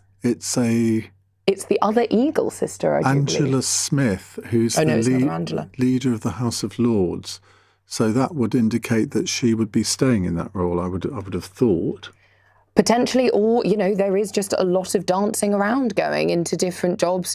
Also, I think, you know, something, not that I confess to know exactly what's going on behind the door of number 10, but over the last few weeks, Andy Burnham has been having conversations with secretaries of state, with MPs, with backbench MPs, talking about their experience, what they know, what they can feed in. So it may just be that he is getting everyone around for a spot of tea. and to figure it all out. You're now reminding me of you're far too young to have seen this sketch, but Dawn French used to do this brilliant sketch where she pretended to be TV-AM's royal correspondent, and so the presenter would come to her and say, "So what do you think the Queen will be having for breakfast, Dawn?" And Dawn would say, "Well, in my opinion, the Queen would probably be having soldiers with runny egg." You've taken on that role for me. My issue is, Ian, I don't, as a Londoner, as a pesky Londoner, as a horrible Southerner, I don't know, what would a Liverpudlian eat for dinner, Ian? I'm not sure. Scouse. Scouse. I do like scouse. I get it at Labour conference. No idea what it is. Me neither, but I do enjoy it. 18 minutes past 9. Britain's next Prime Minister, Andy Burnham. Don't miss a moment. Stay with LBC. Pick up more sun cream. Impromptu picnic. Late night cinema trip. Do more this summer. Hop on and off with the Weekend Hopper. Get unlimited weekend bus and tram journeys for £1.75 per day every Saturday and Sunday from the 25th of July. Plan your journey with the TfL Go app. To the Mayor of London and TfL, every journey matters. Offer valid from 4:30 a.m. on the 25th of July until 23:59 Monday the 31st of August. Always use the same card or device when touching in. For more information, search TfL Hopper. When your husband's got his heart set on making the doer-upper open plan, enjoy every thudding second of it. Yes! Be a step ahead with Barclays Premier, with our exclusive mortgage rates. Barclays, backing your future. Eligibility criteria apply. All mortgages are subject to application, financial circumstances and borrowing history. T's and C's apply. New Barclays mortgage applications only. Ever notice how some things are just standard? Traffic on the M4, standard. Meetings that could have been an email, standard. But at Aon, our cars are driving the new standard. The new Aon V has rapid charging, standard. Panoramic glass roof, standard. 8 years servicing, 8 years MOT, 8 years roadside assistance, and up to 8 years warranty. Also standard, thanks to our Great 8 promise. Search Aon Auto to test drive today. T's and C's apply. This is LBC with Iain Dale. Call 0345 6060 973. 20 past 9 on LBC. Bethany Dawson, our political correspondent, is with me. David says, OMG, didn't know how many ships we had. How the hell is John Healey going to be able to handle the Treasury? We're all doomed. Well, that's not a very encouraging start, is it? But, I mean, it was right. That was with Nick Ferrari, wasn't it? Where he didn't know how many ships we had. How many frigates? Yeah. What's the difference between a ship and a frigate? Ian, you're not going to be getting the Defence Secretary post, I'm telling you. It's I don't know, but I don't want to be Defence Secretary, so it's okay. Right. Let's go to James in Ayr, who always has wise words for us. Hello, James. Hello, Ian. Nice to speak to you again. Actually, I'm really interested in Andy Burnham's suggested communications with the public and how he's talking about going directly to them. And I quite agree with that. I mean, why on earth would the Labour Party in Burnham invite the Daily Mail and the Daily Express and the Telegraph and the Sun into any sort of press conference to get their views across? These outlets... Well, because they sell lots of newspapers. These outlets exist to put an end to the Labour Party and to a Labour government. He will never get a fair hearing from them. Now, I know this is a bit Trump-esque, but I actually quite like that, because these newspapers even already have started to destabilise him before he's even done anything. So if he actually wants to get his message across, these people should be excluded from the conversation. James, I introduced you saying you always come up with sensible views on your calls, but you've come up with a lunatic view. There was no... Well, tell me why. Well, I will tell you why. Because I don't know what the circulation of all of those newspapers, if you add them together, is, but it's a good few million. There will be Labour Party supporters that read those newspapers. Why wouldn't you try and get your message across in those newspapers, even if you know that they're probably going to write some disobliging things about you? You will never get your message across in these newspapers. You will never, ever get these newspapers to print your message. Well, you won't in the comment pages, but I mean, the news pages, they generally do report what the government's doing. I'm not saying they're always unbiased in doing that, but the news pages are rather different from the comment pages. Well, what did the Daily Mail say about Mr. Miliband's father He's Britain, a man who served in. I agree, in the war. but you're going back 12 years for your prime example. I know I am, but they're still the same. They're still the same. They exist to destroy the Labour Party. They will never report the good things about the Labour Party, so they should be excluded from the conversation. Okay, well, let's ask a real journalist what she thinks of this, because obviously I'm not really a journalist. Bethany, do you agree with me that it would be madness for Labour to do that? I think there's something really difficult about Andy Burnham's sort of pitch to be to communicate more freely with the public and be more honest and have a better comms strategy than Keir Starmer and lock out parts of the public, as you say, Iain. But there's also something that you can kind of see when Andy Burnham talks about the press, he talks about the lobby. Clearly, he doesn't trust a lot of journalists. Of course, we were very lucky, and very happy to have him on LBC with Andrew Marr for his first broadcast interview since becoming an MP for Makefield. But you'll notice that he hasn't jumped into his role as MP or as Labour leader and done loads of press conferences. Right. He did speak to journalists today. He spoke to LBC's political editor, Natasha Clark.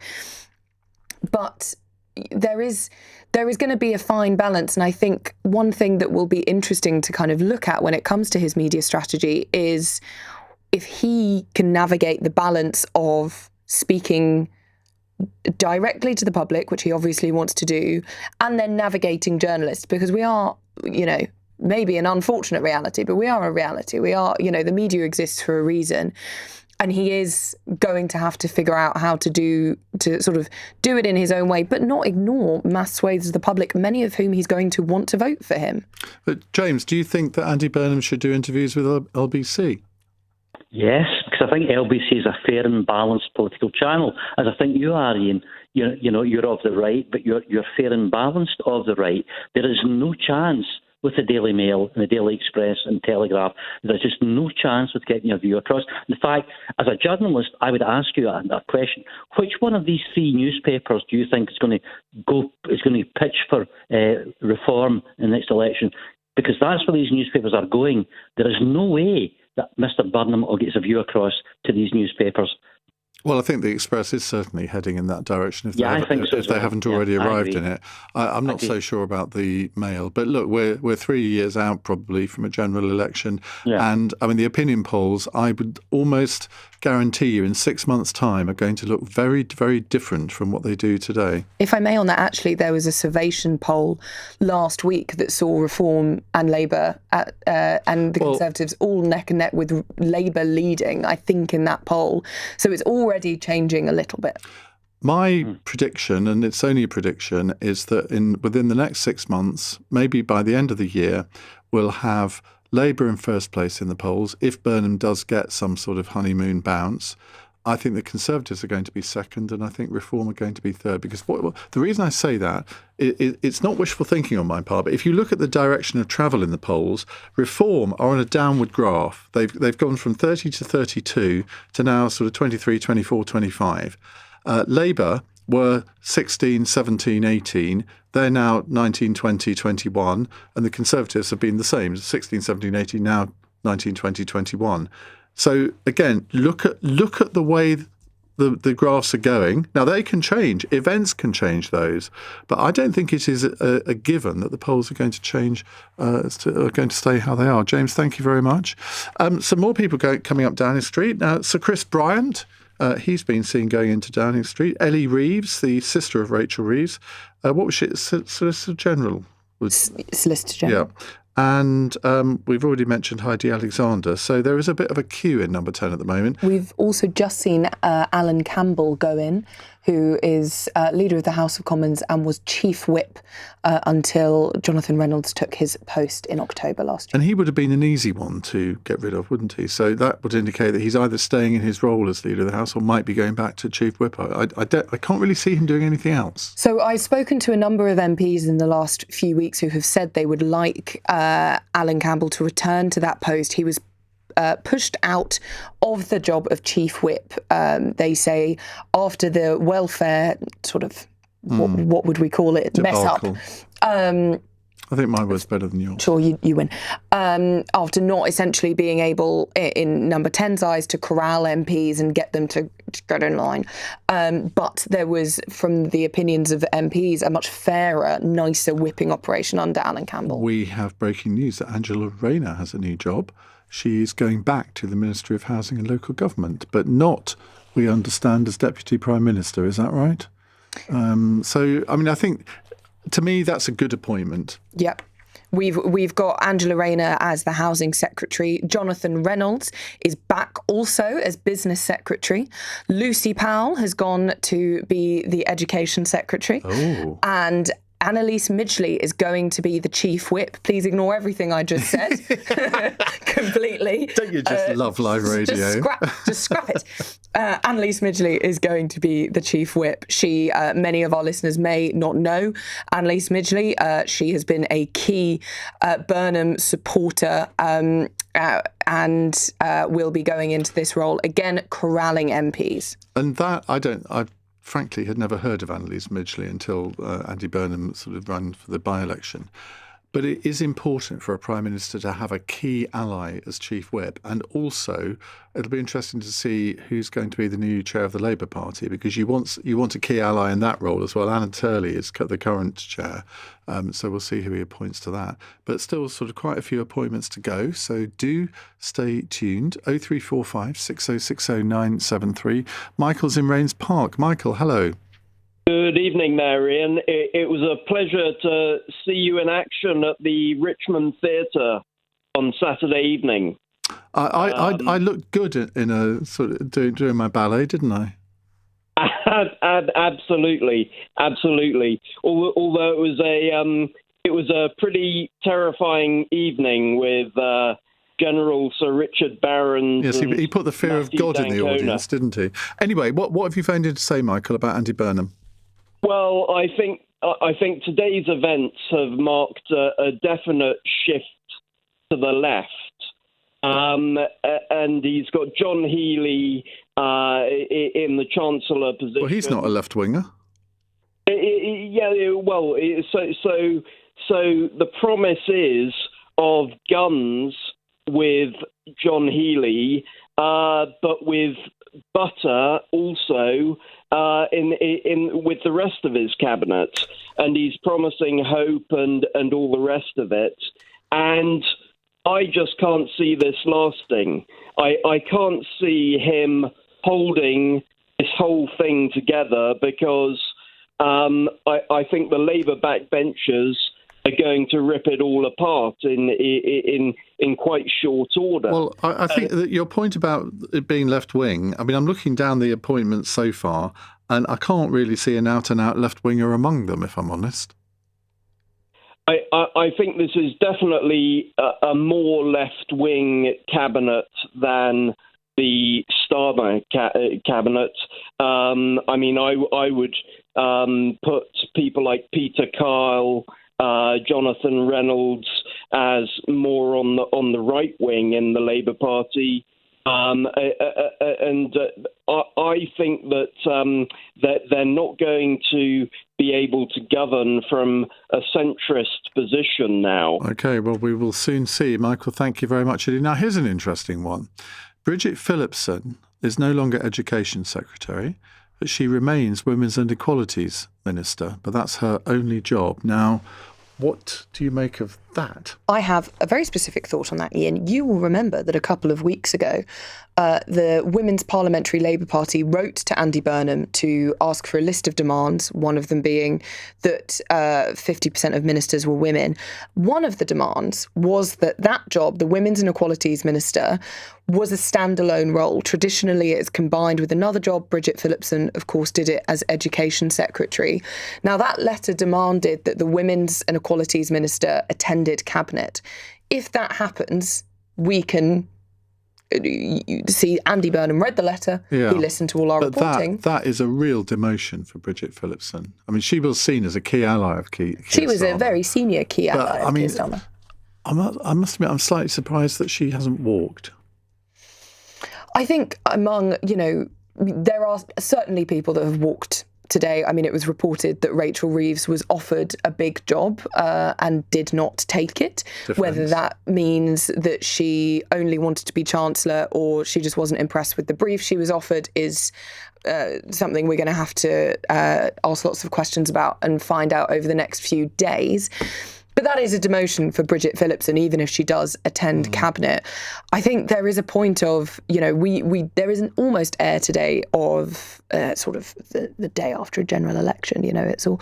But there has not been a general election, and there is only going to be an election in 3 years. So all of these people that are being demoted or being, maybe given their Plan B jobs probably do have quite a big choice in front of them as to whether they accept it and sort of grit their teeth and smile and can still navigate their way through government, make choices, change policy, or go, absolutely not, I'll be fine on the backbenches. And Bridget clearly chose that. Well, I am, during the news bulletin, going to update my list of cabinet ministers that have been appointed, and a lot have now, but there's still a lot to go.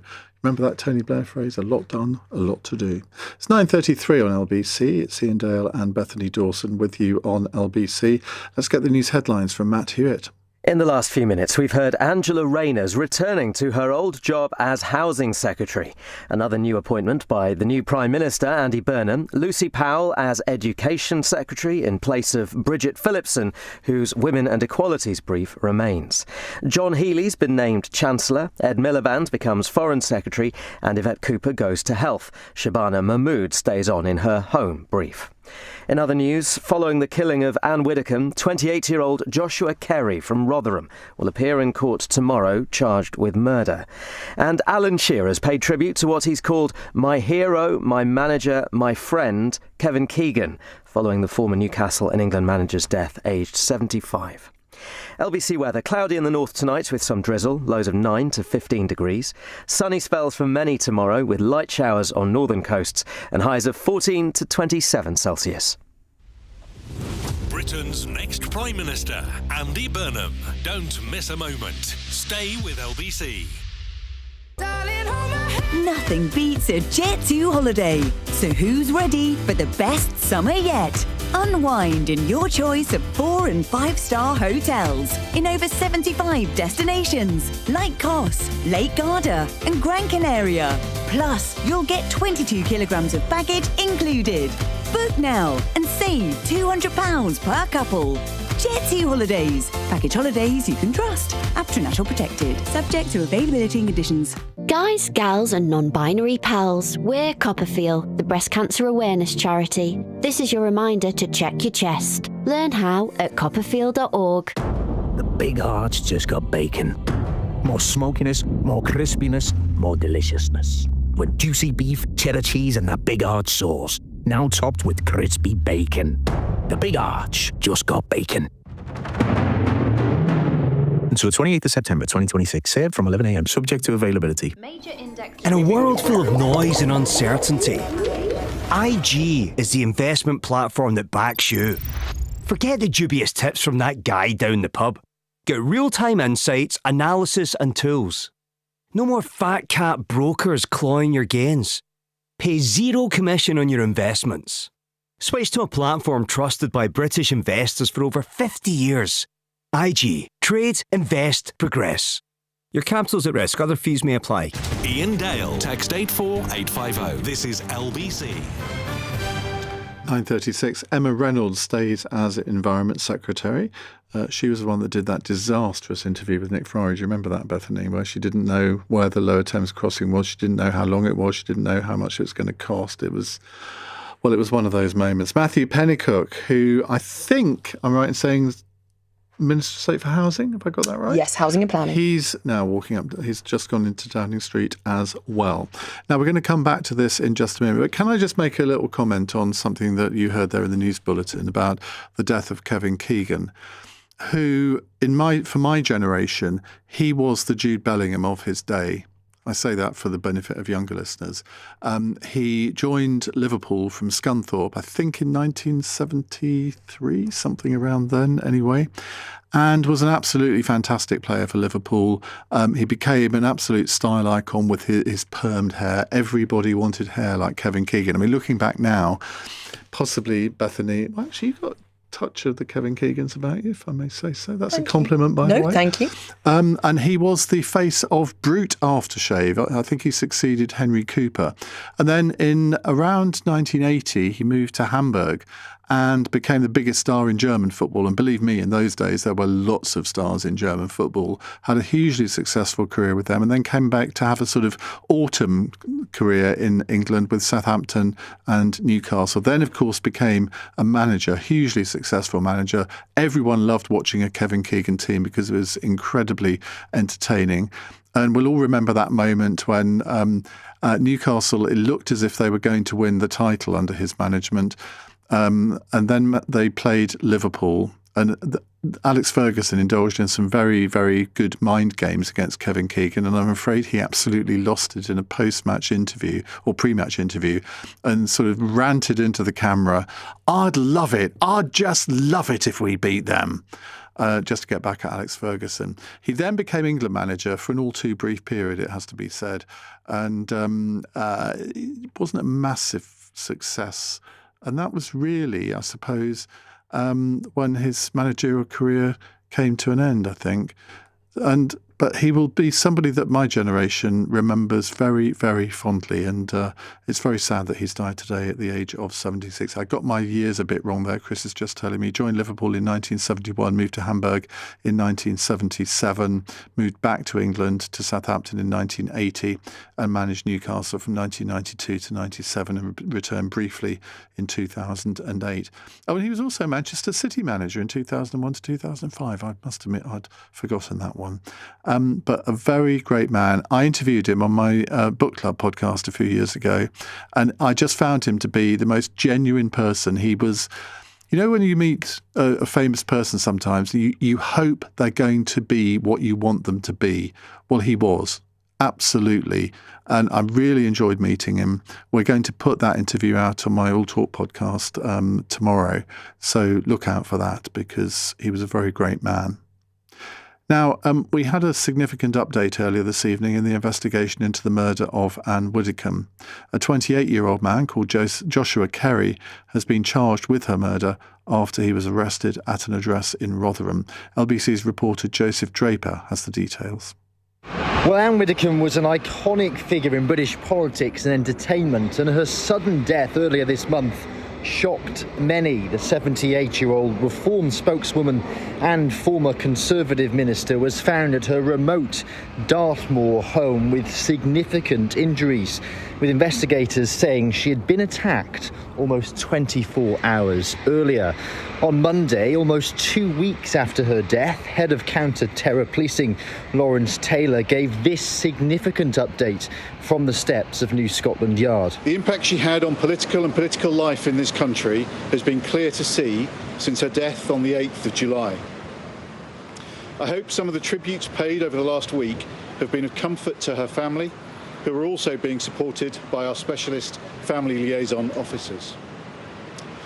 Earlier today, detectives from counter-terrorism policing were informed that following a submission of evidence to the Crown Prosecution Service, charges have now been authorised. We have charged Joshua Kerry, a 28-year-old British national of Burley Road, Rotherham, South Yorkshire, with her murder. Investigators confirmed they were still gathering evidence on the motivations behind the attack on Miss Widdecombe, including a potential political motive or terrorism. They again urge the public not to speculate and to help support their investigation. Joseph Draper reporting there. Bethany Dawson, Andy Burnham promised that his government would be from all strands of the Labour Party. Is it? We're seeing, we had a caller earlier say that they think this is a very left-wing government. You argued against it, and I think we're definitely seeing it leaning left-wing. But when you look at the appointments we've had through, Louise Haigh would be considered left-wing, Lucy Powell as well, Angela Rayner definitely. But these are not left-wing. My definition of left-wing is like Tony Benn and Jeremy Corbyn and people like that. None of those in here. Consider me to retract my statement and put in soft left. Yeah. Soft left of the party. But when you look then at people like Shabana Mahmood, Yvette Cooper, John Healey wouldn't really be considered to be on the soft left of the party. Shabana Mahmood, blue Labour to the right of the party, and then the others more sort of in the middle centrist. So there is definitely representation of different schools of thought within the Labour Party. However, I wouldn't necessarily say it's sort of a rainbow of political ideas. No, indeed not. Right, Barry is in Ayr. Hello, Barry. You're the second caller from Ayr today. There must be something in the air in Ayr. Well, it's because you're so big in the country, and that's what it is. Well, I do come from Ayrshire, or my family do anyway, so... Yeah. Now, Iain, I believe that Kemi Badenoch was right, and I can't believe I'm saying that right now, okay? Parliament should not be in recess. Look at this new government being formed. It's taken so long because MPs aren't there. I mean, Douglas Alexander, the Scottish Secretary, is nowhere to be seen because he's got to travel all the way down to London. Well, I mean, we don't know if he's going to still be the Scottish Secretary, I suppose, do we? No, but we haven't heard he's been sacked or resigned yet, which means that he's probably got a job somewhere, otherwise we might have heard by now. But whoever it is needs to travel down to London. Doing this during recess just isn't acceptable. I mean, honestly, you must ask Tessa, but surely this is the longest in history it's taken to form a government. No, I don't think it is at all. What do you mean? I mean, he only became Prime Minister this morning, so he can't have formed his whole government by now. I mean, that would be asking a bit much. Well, it would be, but if you look at most new governments coming in, Ian, we would have had the big jobs already assigned by now, and it would only be the smaller job. Have we? Who's the Justice Secretary? Well, we haven't had that one yet, but we've had the big officers of state. I mean, Justice is, I would say, is the second rank down. We haven't had Defence yet, but we haven't had Energy yet, but we've had quite a few of the others. Defence is another big thing. Yeah, but we haven't heard yet. I mean, we normally know this by this time of night. I mean, but you've done this a long time, Ian. Well, you would just be talking about the people who were appointed, not who was being appointed at this point. No, I don't agree. Look, all reshuffles are different. Most of them last quite a long time. They always last longer than you expect them to. And I mean, they were expecting to have wrapped this up by 8 o'clock tonight, but I suspect that somebody has put a spanner in the works and has not accepted the job that was allocated for them. That's why it's taking a bit longer. But look, the Conservatives had this quite often, and all governments do, to be fair. Barry, thank you very much indeed. Hamish Faulkner, the junior Foreign Office Minister, son of Lord Charlie Faulkner, he's just walked into Downing Street, so he's obviously now being tipped to get a job. He's from the 2024 intake, like Miata Fambola. We still don't know which job that she's got. I would tip her, Bethany. Shall I put my... given that when she was sitting in that seat last week on Cross Question, I said, you're going to be in the cabinet, and she went all coy. But she's always been a close ally of Andy Burnham, and I think she'll be the Chief Secretary to the Treasury. She has a background in economics, I do believe. She was one of the first ministers to quit, one of the only ministers to quit for Andy Burnham. She was Minister for Communities. And, I think she was tipped for a long while to get a job. I can make my guesses. I think that is a good guess. On a note about something your caller said, we would know by now if someone had quit. I actually was speaking to an advisor to a now former Secretary of State, and they chose not to do a big goodbye earlier. It is kind of up to the team how they navigate these things. It is just an odd day. And the one thing I will also say about the odd arrangement of today is usually these things don't happen in recess. Now, there is, of course, criticism to be made that this is happening in recess, though it wasn't Andy Burnham's choice, the sort of timeline of this coronation of this appointment. So actually things are just working differently because MPs don't have to be in Westminster at the moment. They can be in their constituencies. As our caller said, that can be very far away from Westminster. And one Andy Burnham might suggest that's a reason to have a number 10 north. Well, maybe he'll go up north tomorrow, which would be a shame for James Frith, who's the member for Bury North, who was on the programme earlier, who is in London. So he might have to go back to his constituency to be appointed, but I don't think that's going to happen.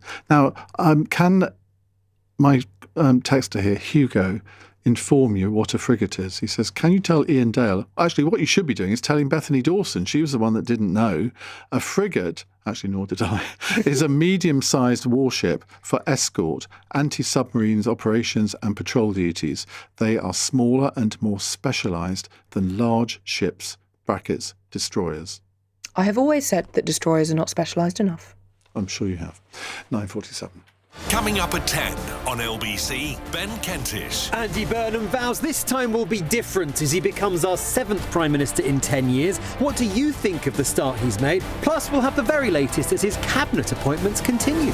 Ben Kentish at 10. Listen on our free Global Player app or the LBC app. Pick up more sun cream. Impromptu picnic. Late night cinema trip? Do more this summer. Hop on and off with the Weekend Hopper. Get unlimited weekend bus and tram journeys for £1.75 per day every Saturday and Sunday from the 25th of July. Plan your journey with the TfL Go app. To the Mayor of London and TfL, every journey matters. Offer valid from 4:30am on the 25th of July until 23:59 Monday the 31st of August. Always use the same card or device when touching in. For more information, search TfL Hopper. Take summer by storm with Kia. Introducing the new Kia Sportage Storm, a unique limited edition of the UK's favourite family SUV. Test drive the award-winning Kia Sportage today and order yours by the 31st of August to get 5.9% APR representative and up to £3,000 PCP finance deposit contribution. Search Kia Take Summer by Storm. Kia. Movement that inspires. T's and C's apply. Kia Finance. To verify, visit kia.com/UK/favourite. Vodafone is backing the UK with an £11 billion investment to make the nation's biggest network even better. Fair play, that's a big commitment. So you can launch that business. So I can start selling my model trains in Pwllheli. Multitask in a haze of glory. I could stream Wimbledon whilst on a video call. Start doing more of what you love from more places. Opportunity awaits. Switch to Vodafone today on the Nation's network. Nation's network means UK's biggest network through Vodafone 3 merger based on mobile sites versus major providers. Network improvements by 2034. See vodafone.co.uk/TNN. Subject to coverage. Gals, guys, get this. Primark's dropped their prices on hundreds of our favourites, like pure cotton PJs and men's cosy hoodies from £7, or women's cotton rich jeans from £9, and kids' extra comfy joggers just £3.50. There's only one word for that. Go on, show us how it's done. Couldn't have put it better myself. Iconic value like never before at Primark. Iain Dale on LBC. It's 10 to 10 on LBC. Let's go back to your calls. Bethany Dawson is with me, and feel free to chip in, Bethany. Let's go to Alex, who's a first-time caller in Chester. Hello, Alex. Oh, hello. Can you hear me, yeah? We can, loud and clear. Oh, hi. I thought your words about Kevin Keegan were lovely. Well, thank you. I should have said he came from Doncaster, because I think big I've had a couple of texts on big that. Liverpool supporters in the house, but a very sad day. I thought they were lovely words. Yeah, absolutely. Well, thank you. What I was just going to, nobody seems to be sort of mentioning is that how broke this country is and what a massive task Andy Burnham's got. I thought it was a very powerful speech outside Parliament today. I really did, number 10. But I just don't know how he's going to build all these council houses, where the money's going to come from. It's going to be very interesting, and I think the next few days, isn't it, to see how he's going to find this money, don't you think? Because our country is really, let's face it, it's absolutely broke, isn't it? He's spoken a lot about different plans for the country, whether they're sort of mentioning them in depth, hinting at things, or setting out sort of real goals. But as you say, he's not actually set out where money is going to come from. When he spoke to Andrew Marr on LBC, he said that he didn't agree with what he called crude welfare cuts. So he won't be making those. He won't be finding money from that part of the welfare bill. and we know over the next couple of days he's going to set out plans that he says will make people feel more comfortable, ease the cost of living. Yes, he said today, didn't he? He's going to, as of tomorrow, we're going to feel a bit better off in our pockets. Well, how on earth is he going to do that, really? It's just, I mean, I just think we've almost gone backwards in the last 10 years in this country, and I almost feel like this is the last chance saloon now for this country. If Andy Burnham can't do it, I don't know who can, really, because I just feel that this country is absolutely broken. I really do. Well, I was a sister in A&E for a long time, and I can tell you what, it was absolutely horrendous. The social care, it was just horrendous. Well, Alex, so the fact is, the government spends £1.3 trillion a year. And the basic task of government is to decide what it spends its money on. Now, if you were with us in the studio, all three of us, we would have different priorities as to what we would spend money on. So, I mean, I've got no idea what Andy Burnham's priorities are at the moment. No. So, but when we must give him a little bit of time to work that out. Yes, I was when I was sort of waiting to speak to you, I was thinking that we need to obviously give him. We have to give him some time. I just feel like this is almost like the last chance, because, I mean, the social care it's going to be so interesting, isn't it, to see where he's going to try and balance his books. It really is. Because I have family down in London, and I obviously live in the north, and there is a massive north-south divide, and I can tell you that straight away. So it'll be interesting to see whether he does put more in the north. It's just going to be very interesting, isn't it? I thought it was a very good speech he did. It's just like, where is he going to find the money from? I just don't know. Well, that's for John Healey to find, I suppose, in a sense, more than Andy Burnham. Duncan, thank you, Alex. Duncan's in Cardiff. Hi, Duncan. Hi, Ian. Thanks for taking my call. Listen, firstly, I'd like to offer my condolences to you about your dear friend, Anne Widdecombe. Well, thank you very much. Okay. Well, listen, I'm not a naturally Labour voter, but I listened to Andy Burnham earlier, and the one thing that really resonated with me was he made a very specific pledge about stopping homelessness.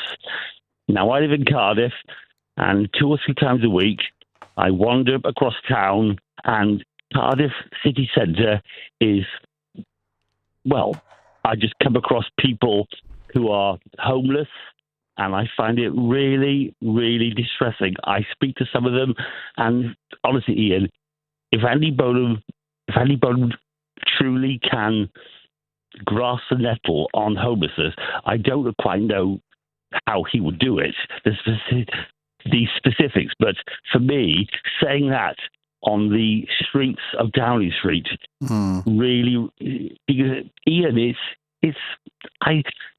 I walk across Cardiff 3 or 4 times a week, and I see these same people in Cardiff, and it's so depressing. And if he can really do that in the short term, I don't know how he can do it, but honestly, he's got my vote. Well, I have to tell you, Duncan, that homelessness is a devolved issue, and it's up to the Welsh government to address that in Cardiff. But I mean, your general point is right. This is happening all over the country.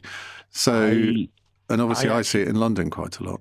I actually didn't know that homelessness was a devolved issue. I thought devolved issues in Wales were health, transport, and this is one of them. Same in Scotland.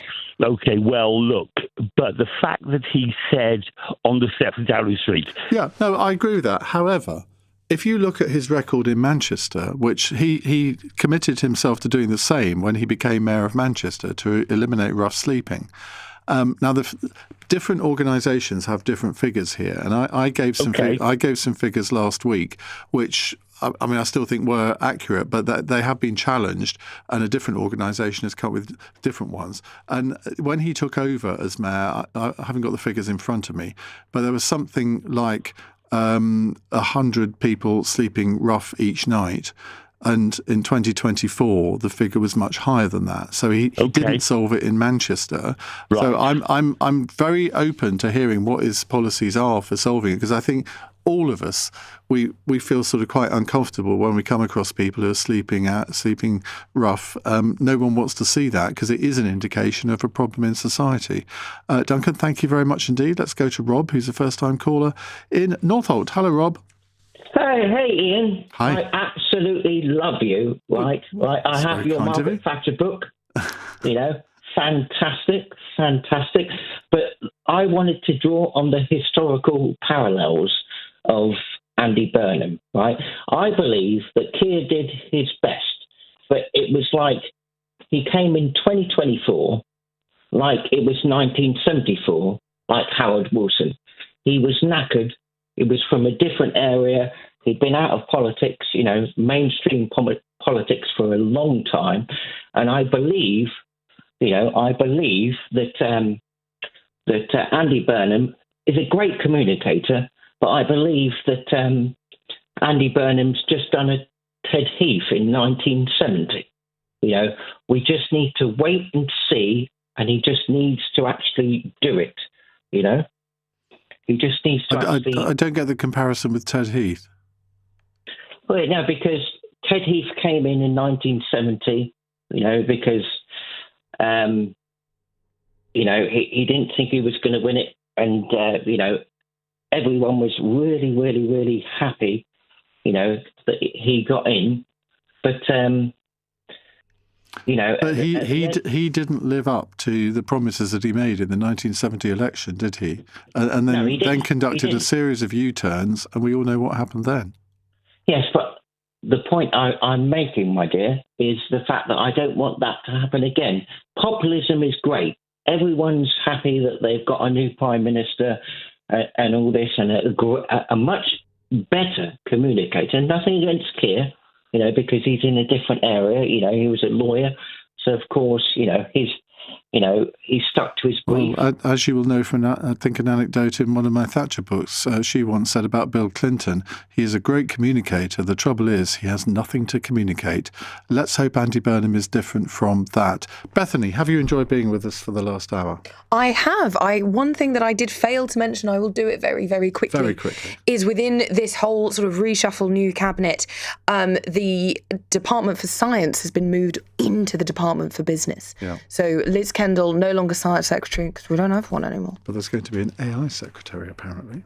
But we will see. Thank you for all of your calls and messages this evening. I'll be back tomorrow from 7. Coming up at 1 on LBC, it's Richard Spur. But right now, raring to go, it's Ben Kentish. We're always raring to go, especially on days like today. Quite. Thank you, Ian. Hello there. A very, very good evening. Welcome to Late Nights with Ben Kentish here on LBC. Tonight, let us make this the moment when Britain starts to believe again. The moment we bring back hope. Andy Burnham promises that this time at least things will actually be different as he becomes our 7th Prime Minister in 10 years. He's promising an end to 40 years of failure, and he's already got to work sacking half of Keir Starmer's cabinet and packing it with his own allies. With those appointments still being announced tonight, we'll bring you the very latest as we get them. But I want to hear your thoughts this evening on what you've made of Burnham's first day in number 10. Has he got off to a good start in your view? And are you feeling the hope that he says he wants you to feel in your heart? On your radio, on the LBC app, and Play LBC. leading Britain's conversation. This is LBC.